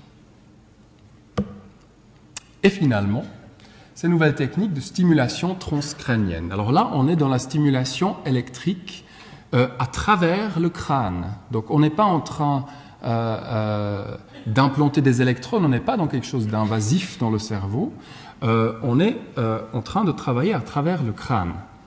Donc la stimulation magnétique transcrânienne, c'est une méthode qui est bien connue depuis les années 80. Il y a beaucoup d'études sur le cortex moteur, surtout, qui ont été faites. Ce qui se passe, c'est qu'on a une bobine dans laquelle on induit, on laisse tourner un courant et ça crée un champ magnétique focal qui est le plus important au milieu de cette bobine. Maintenant, si on pose cette bobine sur la tête et on donne des impulsions extrêmement rapides, c'est quelques centaines de microsecondes, une impulsion, on crée à travers le crâne un courant perpendiculaire à ce champ magnétique. Alors, ce qui se passe, c'est que on stimule avec ce courant électrique une zone relativement petite du cortex. On sait aussi que la stimulation n'est pas très profonde, donc on reste au niveau cortical. Et maintenant, ce qu'on a trouvé également, c'est que si l'impulsion est unique, on interrompt l'activité cérébrale d'une région précise pour une très très brève durée. Mais si on fait ces impulsions de manière répétée, la RTMS, dans ce cas-là, on peut avoir un effet inhibiteur sur la fonction du cortex. Et c'est ça ce qui a été utilisé pour traiter dans différentes études l'héminégligence gauche. Alors, je vais vous montrer ce qui a été fait dans une étude de collègues à Berne, qui sont toujours un peu plus rapides. Donc, ils ont évalué 5 patients héminégligents avec une héminégligence gauche et ils ont utilisé un protocole de stimulation qui fait en fait une inhibition du cortex qui est contralatérale à la lésion. Donc, on n'est pas au-dessus du cortex qui est lésé, on est au-dessus de l'hémisphère gauche. Ils ont fait 4 fois 44 secondes de stimulation très rapide rapprochée qui s'appelle Theta Burst protocole. Et vous voyez ici, dans un test d'héminégligence répété, si on mesure 1 heure après, jusqu'à 32 heures après, avec ce protocole-là, ils avaient une récupération, dans une tâche spécifique bien sûr, qui était significative. À 3-4 jours après, l'effet il a de nouveau disparu. Donc la question est, est-ce qu'on peut faire de manière répétée? La deuxième technique qui était utilisée en fait dans une étude uniquement, pour l'instant, sur l'héminégligence, c'est la méthode de stimulation transcrânienne à courant continu. Alors, la stimulation transcrânienne magnétique, vous avez des impulsions répétées éventuellement, tandis que ici, vous avez simplement un courant, un flux de courant pendant plusieurs minutes que vous appliquez. Donc, il y a ici une électrode active, une électrode de référence, et il y a du courant qui traverse le cerveau. Évidemment, il s'agit d'un courant extrêmement faible. Il y a des mesures de sécurité qui sont très strictes. Et puis, ce qu'on a, c'est au-dessous de l'électrode active, on a une activation du cortex cérébral, et au-dessous de l'électrode de référence, on n'a pas d'effet ou bien une inhibition. Là aussi, une étude, donc une seule, en 2009, qui a testé les effets de cette stimulation chez des patients héminégligents. L'avantage ici, c'est qu'on peut se permettre d'aller activer un tout petit peu la partie qui est lésée, sans qu'il y ait des risques particuliers pour le patient. Avec la TMS, avec la stimulation magnétique, on a toujours un peu peur. Il y a peur, c'est qu'on pourrait éventuellement enclencher des crises épileptiques. C'est pour ça qu'il y a très peu de groupes qui osent aller stimuler le côté du cerveau qui est lésé. Donc, en fait, on se concentre sur le côté qui est préservé. Tandis que dans cette stimulation transcrânienne à courant direct, ce qui a été fait, c'est effectivement une activation du cortex lésé ou bien une inhibition du cortex non lésé de l'autre côté. Et dans l'étude que je vous montre ici, avec la stimulation, les deux types de stimulation avaient en fait un effet tout à fait comparable, c'est-à-dire activer le cortex lésé ou inhiber de l'autre côté, améliorer l'héminégligence pour une durée de, disons, 30 minutes, une heure à peu près. Donc, voilà, ça c'est les techniques. Vous avez vu que les études que je vous ai montrées au niveau de la stimulation transcrânienne sont des études extrêmement récentes. Donc c'est vraiment un domaine où il y a beaucoup de développement, avec évidemment toujours un peu un souci de limiter la stimulation, en tout cas en évitant des effets secondaires néfastes, tels une crise d'épilepsie. Juste une petite idée sur le fonctionnement de ces stimulations. Vous avez ici un modèle du fonctionnement du cerveau sain. L'idée c'est, vous avez les deux hémisphères qui chacune a sa spécialité et les deux qui communiquent ensemble. Alors à gauche, dans le cerveau sain, vous avez chaque hémisphère qui compte, il devient actif, va inhiber l'autre côté. D'accord ? Lorsque maintenant je suis en train de parler, c'est probablement mon hémisphère gauche qui est très actif et qui inhibe l'hémisphère droit.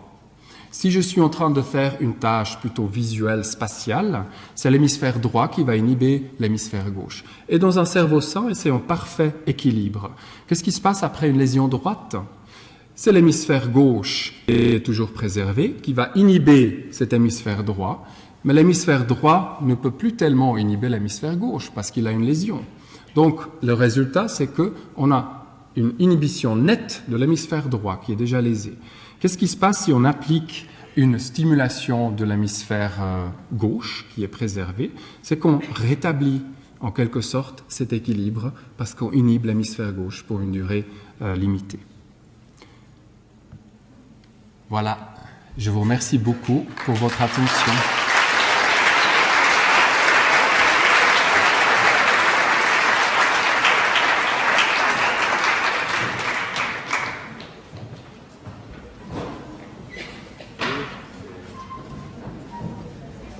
Un grand merci, Monsieur Ptak, c'était absolument fascinant. Si vous le voulez bien, on va rentrer maintenant dans la phase de débat à proprement parler. On vous passera les micros après. J'imagine que vous avez beaucoup de questions. C'était tellement intéressant, en tout cas, moi j'en ai beaucoup. Je voudrais presque vous poser une question, messieurs, pour commencer. Ça serait presque une question de fin, mais je vais commencer par celle-là parce que je veux être sûr qu'on aborde le problème. Quand on suit vos conférences, on se rend compte malgré tout qu'on est capable de beaucoup de choses, qu'on est capable d'intervenir sur le cerveau et de changer des lésions graves ou alors des atteintes mentales graves. Est-ce que vous imaginez, au vu de la science d'aujourd'hui, des connaissances médicales, qu'on approche le moment où on pourra prétendre soigner, entre guillemets, n'importe quel cerveau, par exemple, atteint d'une maladie mentale? Et si oui, est-ce qu'on ne va pas rencontrer un gros problème dans la définition, tôt ou tard, de ce qu'est la normalité? C'est-à-dire que est-ce que ça va pas au bout d'un moment, grâce à des molécules ou à de la stimulation profonde ou alors encore à de la stimulation transcrânienne, avoir une espèce de population normalement heureuse, normalement bien portante, ou alors finalement le cerveau est-il si compliqué qu'on n'arrivera jamais à un tel résultat? Je ne sais pas lequel d'entre vous vous répondre à cette question presque philosophique, éthique. Alors. Disons qu'à mon avis, c'est vrai qu'il y a des progrès considérables qui ont été réalisés ces dernières années, mais on est quand même en face d'une extraordinaire complexité au niveau du fonctionnement du cerveau, donc on a encore quand même, à mon avis, passablement de chemin à faire. Maintenant, par rapport à la question que vous posiez par rapport au traitement de toutes les maladies et la question de la normalité, à mon avis, à partir du moment où il y a une souffrance, ça vaut la peine de traiter.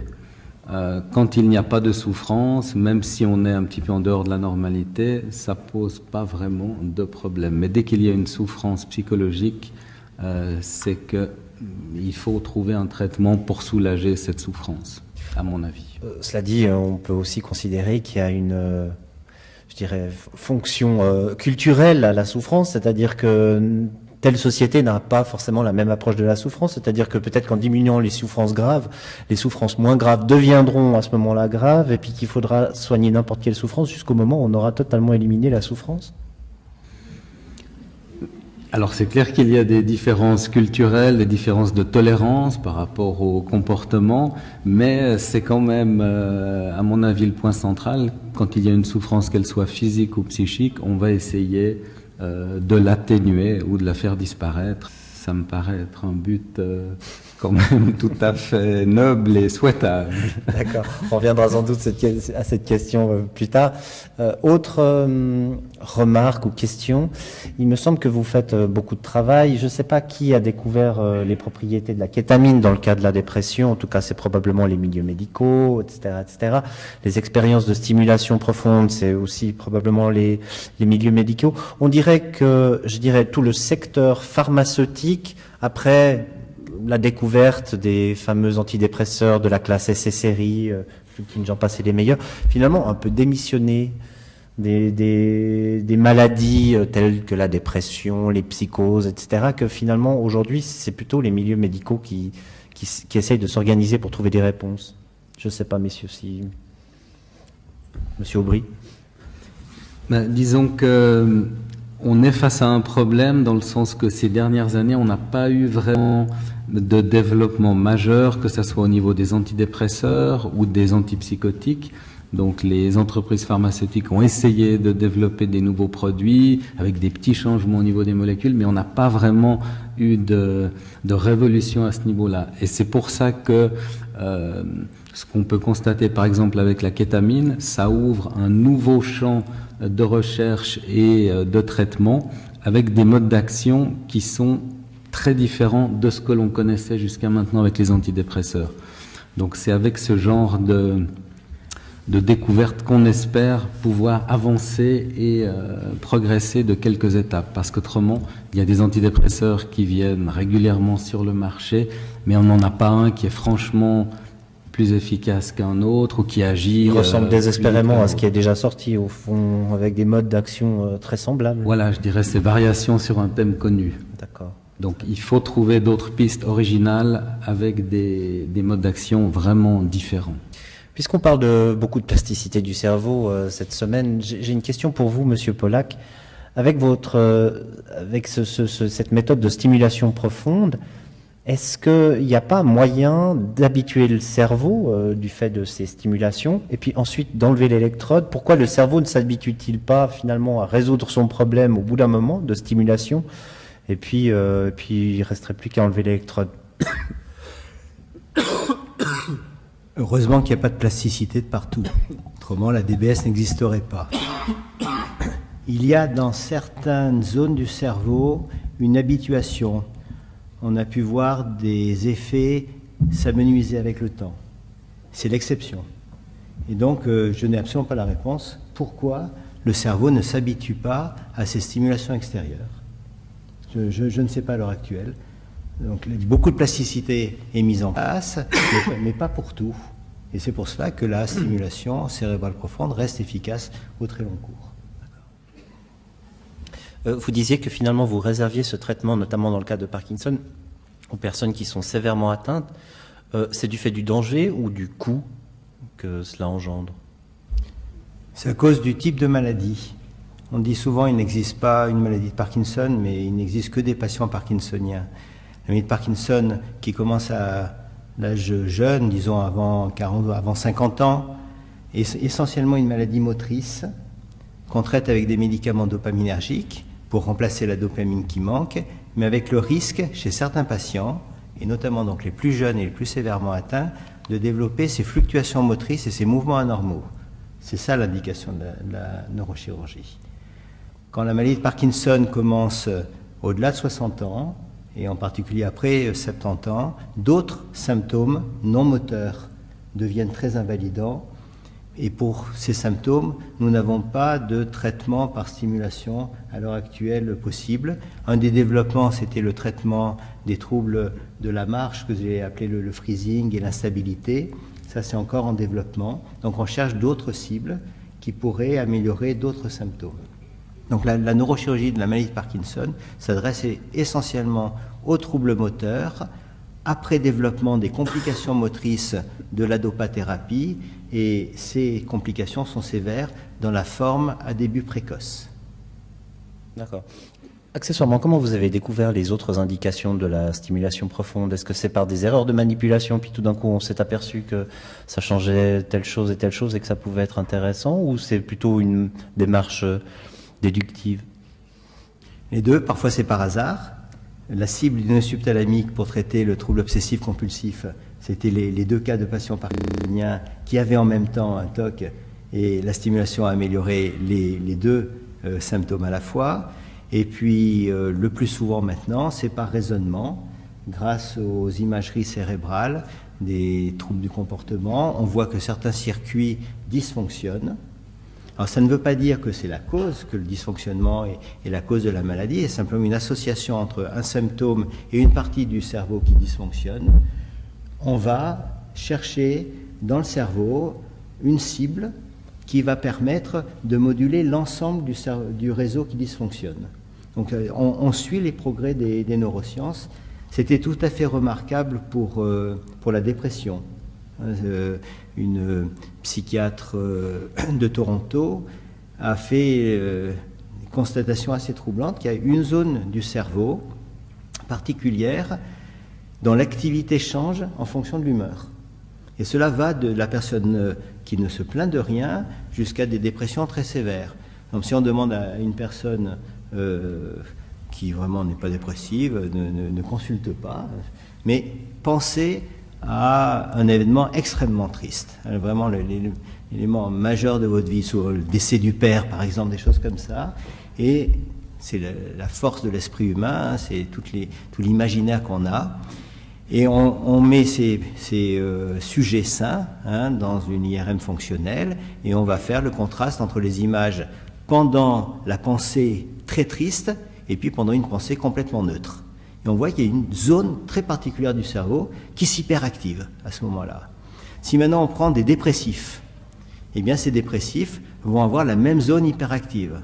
Quand est-ce que cette zone hyperactive redevient normale dans son fonctionnement? C'est uniquement quand les dépressifs guérissent. Ils guérissent après prise de placebo. Dans une dépression névrotique, 40% des patients guérissent sous placebo. Mais s'ils guérissent, la zone qui s'hyperactivait se normalise.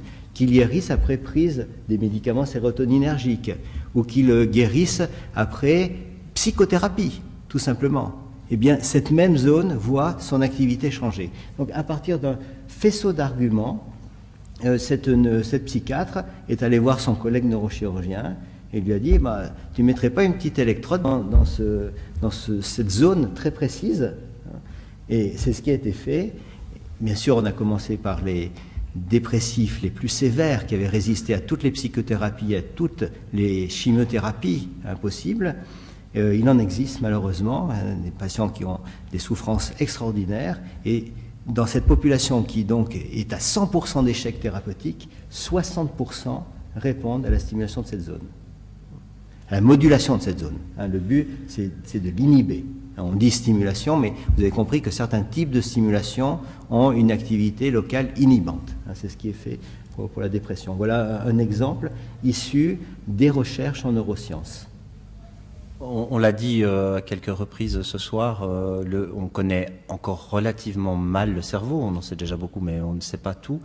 Il y a notamment un grand projet auquel participe la Suisse qui voudrait réaliser une sorte de cerveau virtuel et qui permettrait au fond de le voir fonctionner en temps réel et puis de pouvoir mieux le comprendre. Ça vous semble réaliste, un tel projet ?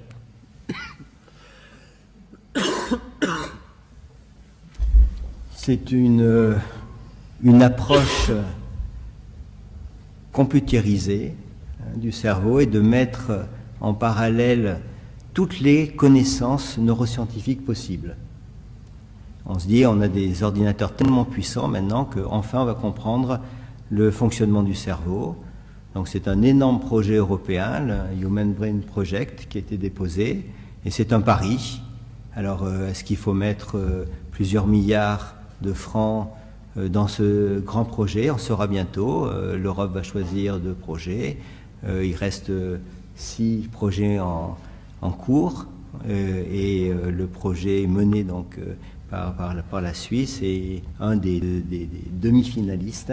On saura bientôt si cette manne de financement européen va arriver, mais je crois que ça ne contrarie pas les autres types de recherche de type cognitif, compréhension des mécanismes du cerveau, depuis l'étage moléculaire jusqu'à l'ensemble complet du cerveau, de l'ensemble intégré avec tous les neurones connectés les uns avec les autres, qui s'étudient par EEG, par études magnétiques également. C'est très complémentaire. Donc cet énorme projet ne doit pas être le seul, et il va se nourrir des autres avancées des neurosciences. Je vais arrêter de parler parce que de toute manière ça me fait tousser. Un avantage pour vous. Il y a des micros de chaque côté de la salle, donc on va répondre aux questions. On va commencer par madame. Merci. Quelles sont les différences entre les personnes avec prédominance à hémisphère droite ou hémisphère gauche? En cas de lésion, est-ce qu'ils sont plus réceptibles aux thérapies stimulation avec courant ou magnétique? Est-ce que ces sujets étaient intéressants? Est-ce qu'on a étudié différence entre lésions à droite, à gauche, et entre les personnes avec la prédominance hémisphère droite et prédominance normale, typique? Alors, le facteur majeur qu'on a, qui est un corrélat, disons, ou un prédicteur de la dominance hémisphérique, c'est la dominance manuelle. Donc vous avez 90-95% des droitiers chez qui on sait, des personnes en bonne santé, qui sont dominants pour le langage à gauche. Chez les gauchers, vous avez encore 70% qui ont également le langage à gauche, et à peu près 15% qui ont le langage à droite, et un autre 15% qui ont le langage des deux côtés. Maintenant, si on va examiner, alors un fait est que dans la clinique, vous allez rencontrer la grande majorité des patients avec une aphasie, ils ont une lésion gauche. Donc, ce que je peux vous répondre, en tout cas, c'est que la TMS, la stimulation magnétique transcrânienne, a été testée sur les patients que je vous ai présentés là, avec atteinte droite et négligence et mi-négligence gauche, avec des effets bénéfiques, mais également chez des patients avec une aphasie, lésion gauche, et qui ont des troubles du langage. Donc là également, il y avait quelques études qui montrent des effets qui sont tout à fait bénéfiques. Donc en principe, ce n'est pas tellement je pense pas que ça joue au niveau individuel quelle est la dominance, mais de quel trouble on parle et de quel côté est-ce qu'on inhibe le cerveau. Donc si on inhibe le côté qui est sain, qui est en bonne santé, on aura probablement une sorte de libération des ressources générales du côté qui est lésé, et donc une amélioration, en tout cas temporelle, de la fonction. Une autre question. Alors monsieur, on va prendre chaque fois d'un côté. Alors ma question se porte sur les stimulations profondes. Quand j'ai vu la personne rire après avoir été stimulée, il me semble que l'objectif c'était de traiter son Parkinson. Donc cette personne-là, elle ne peut pas rire toute la journée. Comment ça se passe ensuite? Est-ce qu'on peut recibler l'électrode pour qu'elle parte un petit peu plus à droite ou à gauche, ou disons comment est-ce qu'on peut faire? Parce que c'est peut-être très agréable, mais c'est quand même handicapant de rire à gorge déployée 24 heures sur 24. Vous avez tout à fait raison. C'était expérimental. Ce patient est opéré dans la zone motrice de ce petit noyau et il a son Parkinson qui est amélioré. Mais quand on fait des réglages, on essaie des voltages un peu plus forts, un peu moins forts, pour essayer de trouver les meilleurs paramètres électriques. Et c'est en montant les paramètres électriques qu'on a déclenché le fou rire. Le grand avantage de la stimulation cérébrale profonde, c'est que c'est fonctionnel, c'est réversible, c'est ajustable. On diminue le voltage, tout s'arrête. Donc chez ce patient, on a refait des études d'imagerie très poussées et on a vu que son électrode n'était pas dans la partie complètement motrice du cerveau, mais était entre du noyau subthalamique, hein, c'est cette petite cacahuète de tout à l'heure, mais était au milieu. Ce qui fait que si on stimule un tout petit peu trop fort, le champ électrique diffuse et pouvait, dans ce cas-là, influencer la partie émotionnelle du noyau et pas simplement sa partie motrice. Donc on l'a fait rire 4-5 fois et bien sûr on a immédiatement arrêté pour qu'il retrouve son état émotionnel habituel. Monsieur, oui. Une question toute simple. Tente-t-on de guérir de la maladie morale, c'est-à-dire celle des filous accapareurs? Que ce soit génétique ou pas, ça se situe bien dans le cerveau et non dans les pieds. Qu'est-ce que vous appelez les filous accapareurs? Comment? J'ai bien compris, les filous accapareurs, vous avez Oui, dit? la maladie morale, les orgueilleux, Oh putain, la zizanie sur Terre. On n'est pas rendu là. Finalement, ça rejoint un peu la question que je posais au début, c'est-à-dire effectivement, est-ce qu'on va pas arriver à trop de normalité? La mentalité, oui. Maladie mentale, c'est-à-dire mentalité. Oui, voilà. Alors, bon, on repose la question philosophique. Qu'est-ce qui est normal ou qu'est-ce qui ne l'est pas? Alors, je crois que heureusement, on n'essaie absolument pas de changer les personnalités des gens. Je crois que les définitions de normalité, hein, le professeur Aubry l'a très bien dit, c'est relatif, c'est culturel. Hein. Les pygmées ne connaissent pas le mot insomnie. Hein, ils vivent avec le soleil. Bon, et j'ai entendu ce matin à la radio, 40% hein, des Français, c'était sur France Info ce matin, se plaignent de troubles du sommeil. Bon, c'est une maladie. Hein, il y a des laboratoires du sommeil. Dans certaines cultures, ça n'existe pas. Donc vous voyez la relativité des choses. Néanmoins, il existe des réelles maladies. Et je crois que la stimulation cérébrale profonde est là pour moduler des circuits qui réellement dysfonctionnent et entraînent une souffrance qui va être définie par une maladie, un consensus de maladies à un moment donné dans une culture donnée. Par ailleurs, il existe d'autres types de maladies psychiatriques qui sont développementales, dans lesquelles on sait que les circuits cérébraux se mettent mal en place, dans lesquels les contacts entre les neurones se font mal, sont insuffisantes. La stimulation ne pourra jamais améliorer ces maladies comme la schizophrénie, par exemple, sont des troubles neurodéveloppementaux. La neurostimulation est là pour faire un tout petit quelque chose, hein, empêcher un circuit qui se met à dysfonctionner à cause d'une maladie qu'on essaie de définir. Hein, la maladie de Parkinson, par exemple, on sait qu'il y a un groupe de cellules qui tombent malades. Bon. Dans la dystonie, on pensait que c'était une maladie fonctionnelle. On regarde le cerveau, il n'y a aucune perte neuronale. Mais on sait maintenant que les circuits moteurs, eh bien, fonctionnent très mal.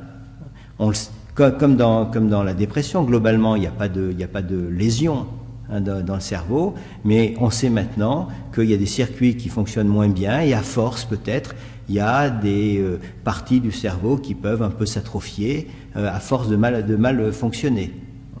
Donc, c'est dans ces maladies où vraiment il y a des désordres de fonctionnement qu'on peut maintenant bien mettre en évidence grâce aux imageries fonctionnelles que la neurostimulation peut faire quelque chose. Alors, quant aux personnalités particulières, déviantes ou autres, c'est pas le lieu de la thérapeutique. Je pense que il y a heureusement des comités d'éthique. Et il ne faut pas refaire les erreurs de la psychochirurgie d'il y a 70 ans maintenant. Hein.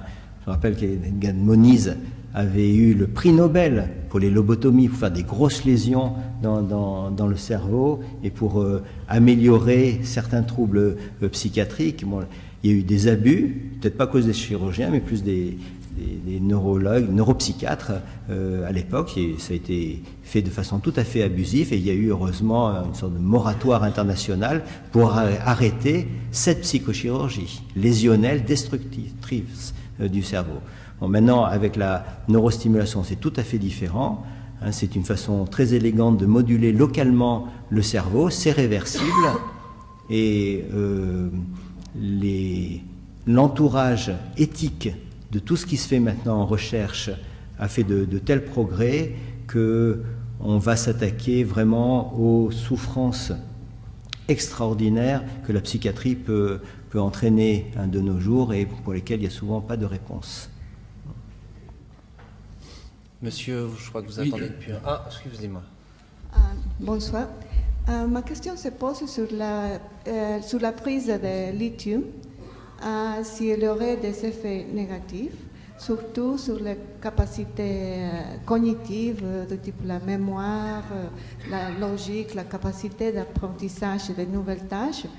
Et si je peux me permettre de faire une autre question, c'est le cas des gauchers contrariés, s'il y a des effets, parce qu'avant on obligeait une personne gaucher à écrire avec la droite. Quel effet pourrait avoir sur le mode de fonctionnement du cerveau? Merci. Alors, docteur Aubry, sur le lithium. Alors oui, comme tout médicament, malheureusement, le lithium a aussi des effets indésirables. Ça va être très variable d'une personne à l'autre. Il y a des gens qui tolèrent très bien le lithium et qui n'ont pas d'effets indésirables, et il y en a qui malheureusement ne le supportent pas, vont avoir des troubles digestifs, des tremblements, une prise de poids ou encore d'autres effets indésirables. Extrêmement variable d'une personne à l'autre. Pour la question sur les troubles cognitifs, certaines personnes se plaignent parfois d'avoir l'impression d'être un petit peu soit ralenties, soit diminuées dans leur fonction cognitive, mais c'est plutôt une minorité. Si le lithium est bien dosé, si on reste dans le bon dosage efficace, mais en essayant de limiter au maximum les effets indésirables, on ne devrait pas avoir d'effets cognitifs gênants. Monsieur Ptak, sur les gauchers contrariés. Juste une question de précision. Vous voulez savoir s'il y a un effet néfaste ou bien juste ce qui se passe dans le cerveau? D'accord. Alors, généralement, ce qu'il faut d'abord savoir, si vous êtes femme, ce que vous êtes, et si vous êtes gauchère, vous avez plus de chances que votre cerveau il soit plus bilatéral, c'est-à-dire que vous ayez le langage, il y a les deux hémisphères qui participent au langage. Il y a aussi un peu plus de chances, je dois dire, d'avoir des difficultés dans le domaine spatial, dans le sens de différencier gauche-droite, typiquement, s'orienter dans l'espace, etc. Donc ça, c'est une part qui est tout simplement génétique, c'est comme ça. Par contre, vous allez être meilleur au niveau verbal, en moyenne, que les hommes. C'est comme ça, on peut démontrer ça. Maintenant, la question, c'est la réorganisation. Donc, on vous a forcé d'écrire avec la main droite. Ce qui se passe typiquement, c'est qu'au niveau cérébral, il y a une réorganisation qui se fait d'abord relativement rapide. Donc généralement dans les études de plasticité, on a une amélioration relativement rapide d'une fonction, donc il y a un apprentissage rapide, et après vient une phase d'apprentissage long, c'est-à-dire il y a des adaptations qui se font au niveau neuronal qui sont de très longue durée, qui sont généralement absolument bénéfiques. Je veux dire, c'est la même chose qui se passe comme chez les musiciens professionnels qui ont des milliers d'heures d'entraînement, chez des sportifs, etc. C'est exactement le même mécanisme. Par contre, probablement, vous gardez une préférence pour les activités non scolaires, les effectuer avec votre main dominante, ce serait la main gauche toujours. Monsieur. Est-ce que le stress si populaire peut être traité par les techniques de stimulation? L'une ou l'autre, c'est-à-dire aussi bien transcrânienne que la stimulation profonde. Les techniques de stimulation, monsieur, il y a une gamme. Voilà, c'est ce que je disais. Je me demandais si vous pensiez à une méthode en particulier. Le noyau amygdalien est engagé dans la situation de stress, que c'est apparemment une situation passagère et légère, c'est pas un traumatisme sévère. Bon, moi j'imagine que là, messieurs, on parle de stress qui devient pathologiquement lourd, c'est-à-dire... Donc juste pour la stimulation transcrânienne, vous changez l'activité de la surface du cerveau. Donc généralement, le noyau amygdalien, vous ne l'atteignez pas. Vous agissez vraiment sur la partie fronto-pariétale plutôt du cerveau. C'est pour ça que ça se prête aussi un peu moins à tous les problèmes qui touchent le système limbique. Donc par exemple, les troubles mnésiques sévères, les amnésies, etc. À travers une stimulation transcrânienne difficilement modulable.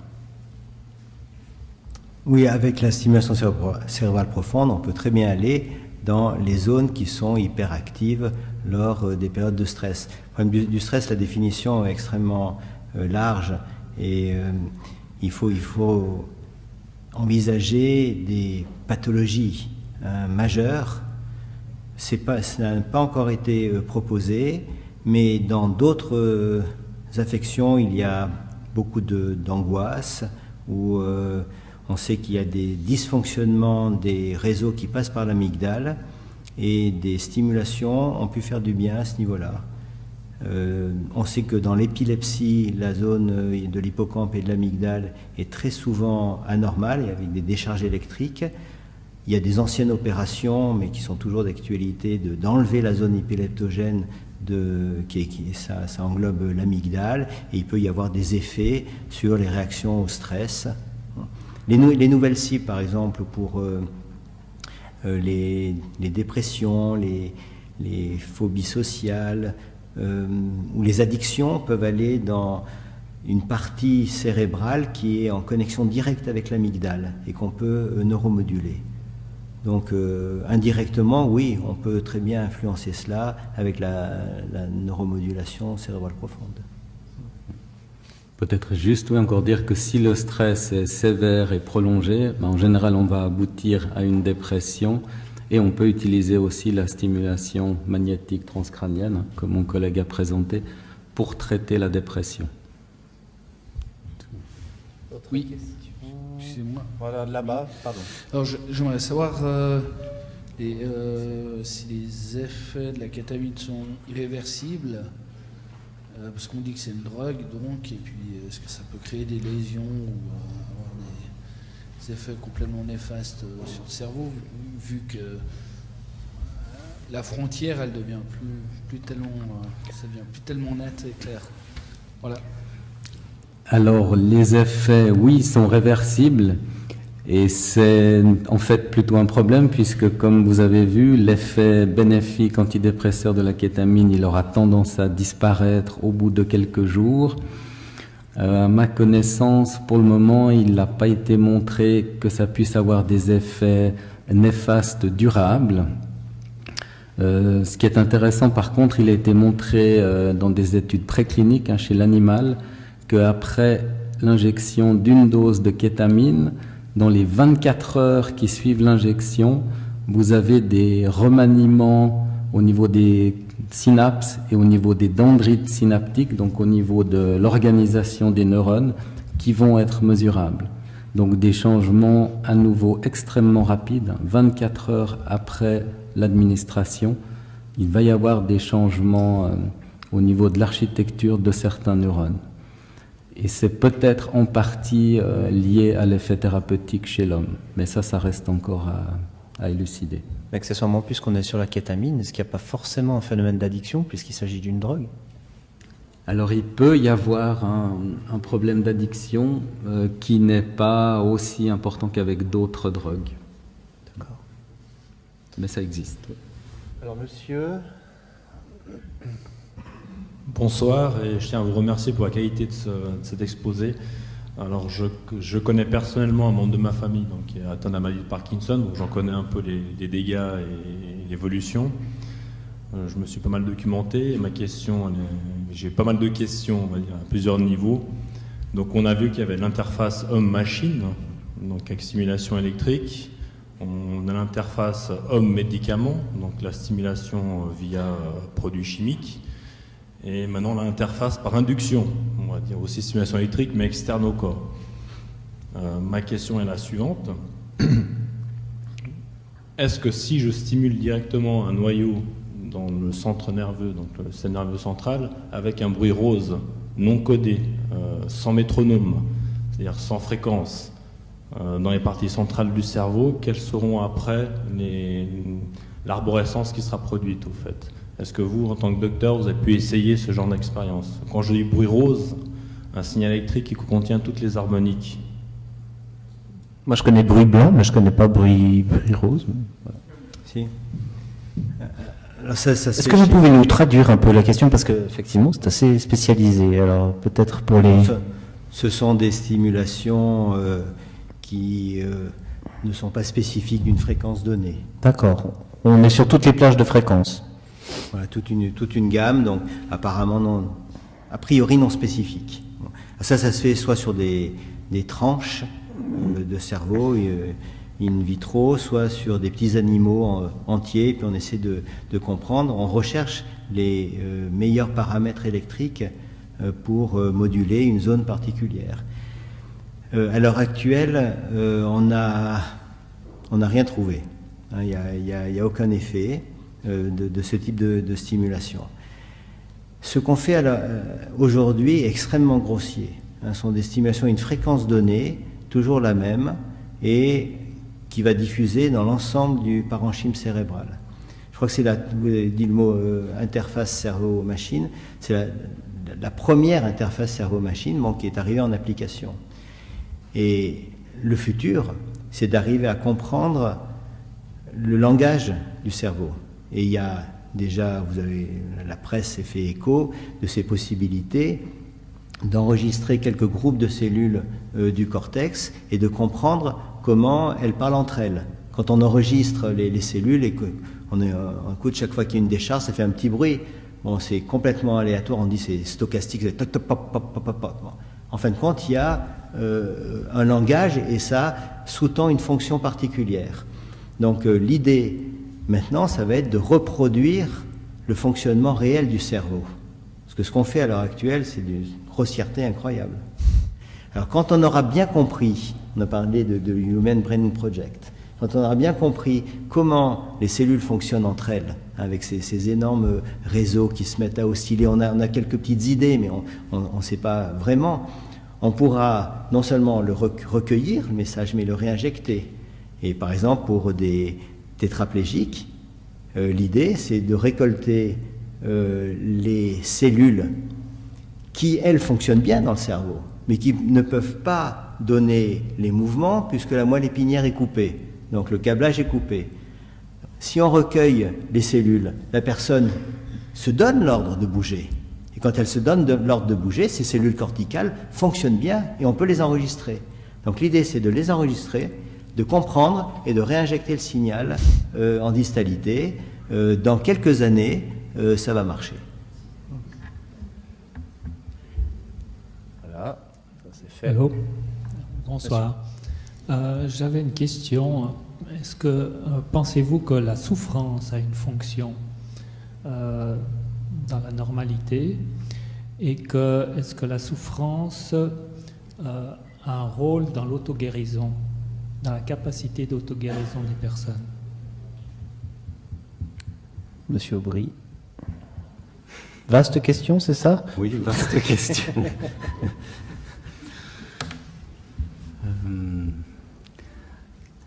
D'abord, est-ce que la souffrance est nécessaire? C'est un signal, généralement. Je pense, danger. Oui, je pense que c'est effectivement un signal que l'on ne contrôle en général pas et qui nécessite une réaction ou toute une série de réactions pour éviter que cette souffrance continue et qui va amener finalement à des dommages soit physiques, soit psychologiques, si ça dure trop longtemps. C'est les problèmes de définition et de la normalité. Il y a une grande discussion actuelle pour la définition de la dépression et du deuil. Pendant combien de temps c'est normal d'être triste après un deuil? Deuil d'un être très très cher. Bon. Alors les psychiatres disent, est-ce que c'est 2 semaines, est-ce que c'est 2 mois, est-ce que c'est 1 an? Bon, mais la normalité, ça n'existe pas. Pour certaines personnes, eh bien, il peut y avoir toute une vie complètement chamboulée par le décès d'un être cher, un enfant qui meurt. Ça change totalement la vie et il manque quelque chose. Hein, et ça peut être une souffrance qu'on garde en soi tout le temps. Est-ce normal, pas normal? Je ne sais pas. C'est pas une fonction, c'est un symptôme, et je crois que c'est à nous à répondre à partir de quand on va traiter. Tout dépend de la demande de la personne. Je crois que, bon, en psychiatrie, vous devez mieux suivre ces problèmes de définition, ces questions de définition qui changent en fonction des cultures. Hein. Oui, qui changent et qui sont effectivement délicates par rapport au deuil. Dans la classification du DSM-4, la classification officielle des maladies mentales anglo-saxonne, il y a un temps limite pour lequel on accepte que le deuil ne soit pas pathologique, et puis au-delà d'une certaine durée, on considère que ça dure trop longtemps et qu'il faut traiter. Mais c'est évidemment arbitraire, ça va dépendre de facteurs culturels et de toute une série de facteurs qui sont discutables, c'est clair. Une dame au fond qui demande depuis le début. Monsieur. Merci.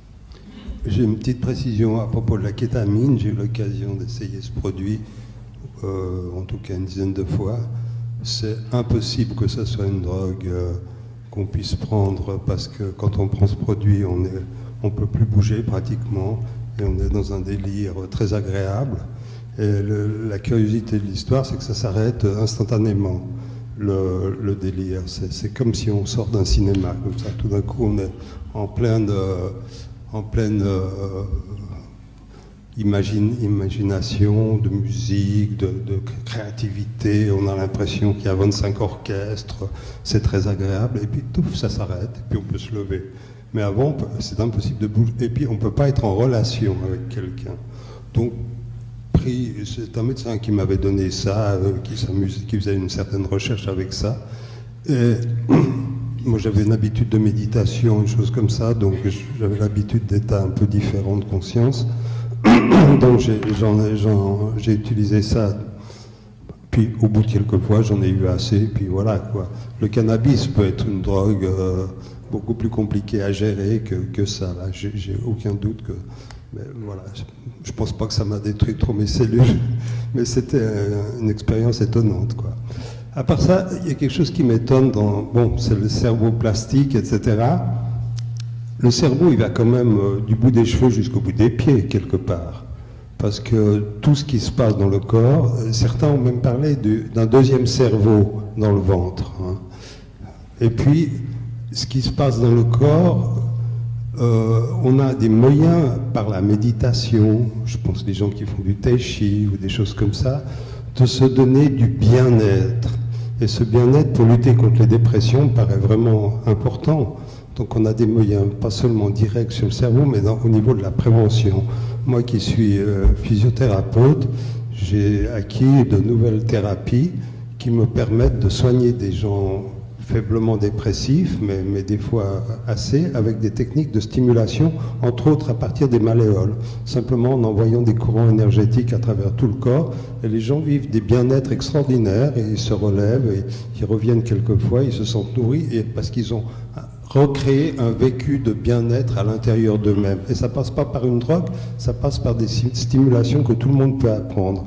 Et je trouve qu'il n'y a pas assez de recherche dans ce domaine-là.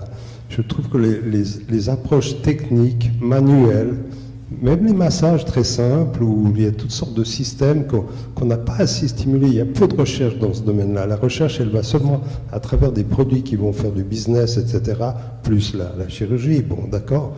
Mais ça manque un petit peu dans vos unités. Je ne crois pas tellement, parce qu'en fait, on a beaucoup parlé, par exemple, de sport et de l'avantage du sport sur la dépression. C'est du mécanisme.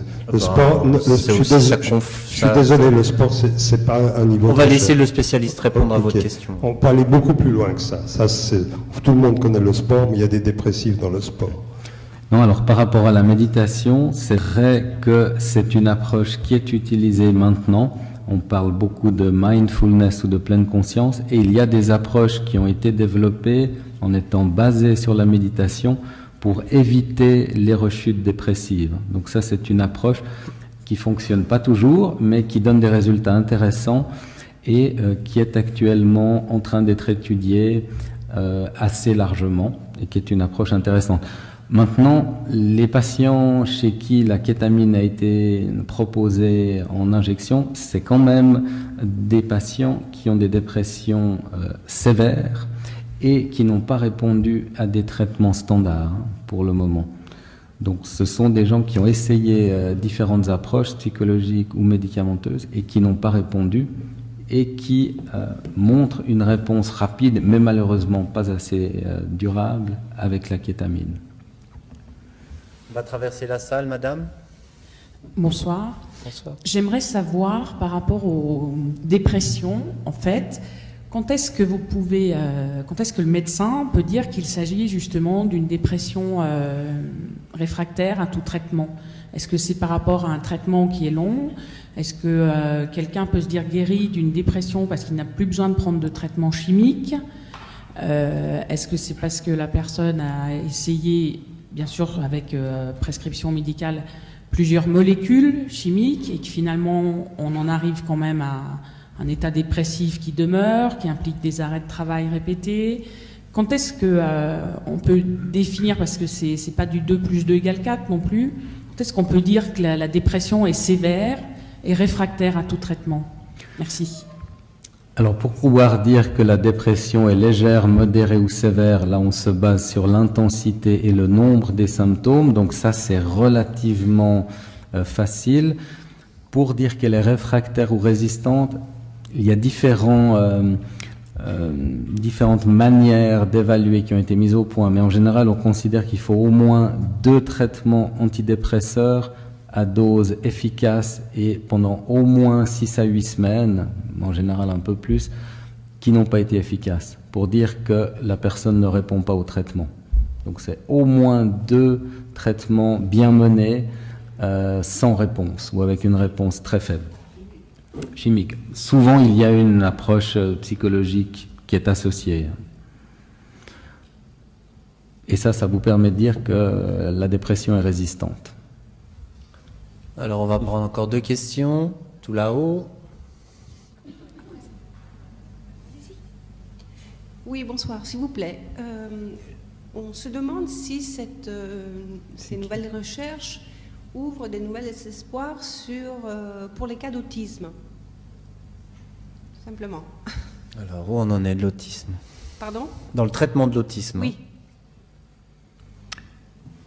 Alors l'autisme, oui, c'est encore un autre type de maladie, c'est plutôt une maladie neurodéveloppementale, comme disait le professeur Pollack. On a encore beaucoup de progrès à faire pour ce type de maladie, à ma connaissance. Je ne sais pas si le professeur Pollack a des avis. Non, les connaissances récentes sur l'autisme montrent qu'il y a un dysfonctionnement majeur à l'étage cellulaire, hein, dans la mise en place de tous les réseaux cérébraux. Et à ce jour, les stimulations cérébrales profondes sont inimaginables, parce que c'est trop diffus. C'est une grande partie du cortex qui s'est vraisemblablement mal mis en place. Je ne pense pas que par les techniques ni externes. Oui, mais quand on parle d'angoisse profonde, est-ce qu'on peut au moins soulager les symptômes? Oui, mais on le fait déjà avec les autres moyens thérapeutiques pour diminuer l'angoisse. Il y a des anxiolytiques, ça se fait déjà. Il y a beaucoup de psychothérapie, qu'elles soient comportementales ou autres, bon, parfois décriées, mais qui sont mises en place, qui arrivent à soulager, mais jamais à guérir. À ce jour, c'est un défi. Et c'est vrai que la médecine n'a pas encore répondu convenablement à la thérapeutique de l'autisme. Merci. Une dernière question là-haut. Bonsoir messieurs. Bonsoir. Pour la maladie d'Alzheimer, est-ce que c'est possible de faire des neurostimulations pour soigner cette maladie? Ou le magnétisme? Oui, c'est fait déjà, et je trouve que c'est une folie. Quand on sait que dans la maladie d'Alzheimer, il y a une destruction des cellules d'une énorme partie du système nerveux, du cortex, également en profondeur du cerveau, vouloir mettre une électrode pour améliorer quelque chose, ça va marcher. Peut-être que la mémoire sera un peu meilleure dans les formes amnésiantes pures pendant 1 an ou 2, et puis ça ne changera rien à terme. C'est une maladie dans laquelle il y a trop de lésions cellulaires pour le moment pour envisager un traitement par les stimulations externes ou profondes. Alors, une toute dernière question. Oui, bonsoir. On n'a pas parlé de la schizophrénie. Qu'est-ce qu'il en est au niveau des recherches? Parce que finalement, c'est une très grande souffrance. Et puis, les médicaments sont très lourds et aussi lourds de conséquences. Ma première question. La deuxième, pour les neurostimulateurs, est-ce que une polio peut espérer ne pas avoir besoin d'orthèse avec l'âge? C'est mon cas, parce que je suis déjà tombée 3 fois. On va devoir me faire une orthèse. Est-ce qu'il y aura une possibilité de neurostimulateur pour cette maladie? Merci. Alors d'abord sur la schizophrénie. Alors pour la schizophrénie, comme ça a été mentionné auparavant, on est en face d'une maladie neurodéveloppementale. Donc il y a énormément de recherches dans ce domaine. Ce qui est compliqué, c'est qu'il va falloir résoudre ou corriger des dysfonctionnements qui se sont installés au cours du développement, probablement assez tôt au niveau du câblage, hein, si on peut dire, et au niveau des connexions de certains réseaux de neurones. Alors on a différentes approches médicamenteuses ou autres qui répondent partiellement à la maladie, mais qui sont encore largement insuffisantes, hein, c'est vrai. Alors pour la poliomyélite, non, il n'y a pas de stimulation cérébrale profonde. En périphérie, on peut faire des stimulations du muscle, mais actuellement c'est beaucoup trop rudimentaire pour redonner une fonction. Il faudra attendre peut-être 1 ou 2 décennies, ce que j'ai évoqué tout à l'heure, pour pouvoir réinjecter un signal nerveux tout à fait cohérent et redonner, peu après la paralysie, redonner la fonction aux muscles. Donc maintenant, non, la réponse est claire, on ne peut pas utiliser cette technique. Un grand merci messieurs pour l'excellence de vos interventions, pour vos réponses également. J'aimerais aussi remercier tout personnellement le Centre interfacultaire des neurosciences, Mona Spiridon, pour l'excellence de son organisation. Je vous rappelle qu'il y a encore une soirée demain soir. Venez-y nombreux, je crois que c'est au Hall de Lille, c'est ça, hein, exact, avec la présence du dessinateur Chapat. Je vous souhaite une très très bonne soirée et à très bientôt. Merci.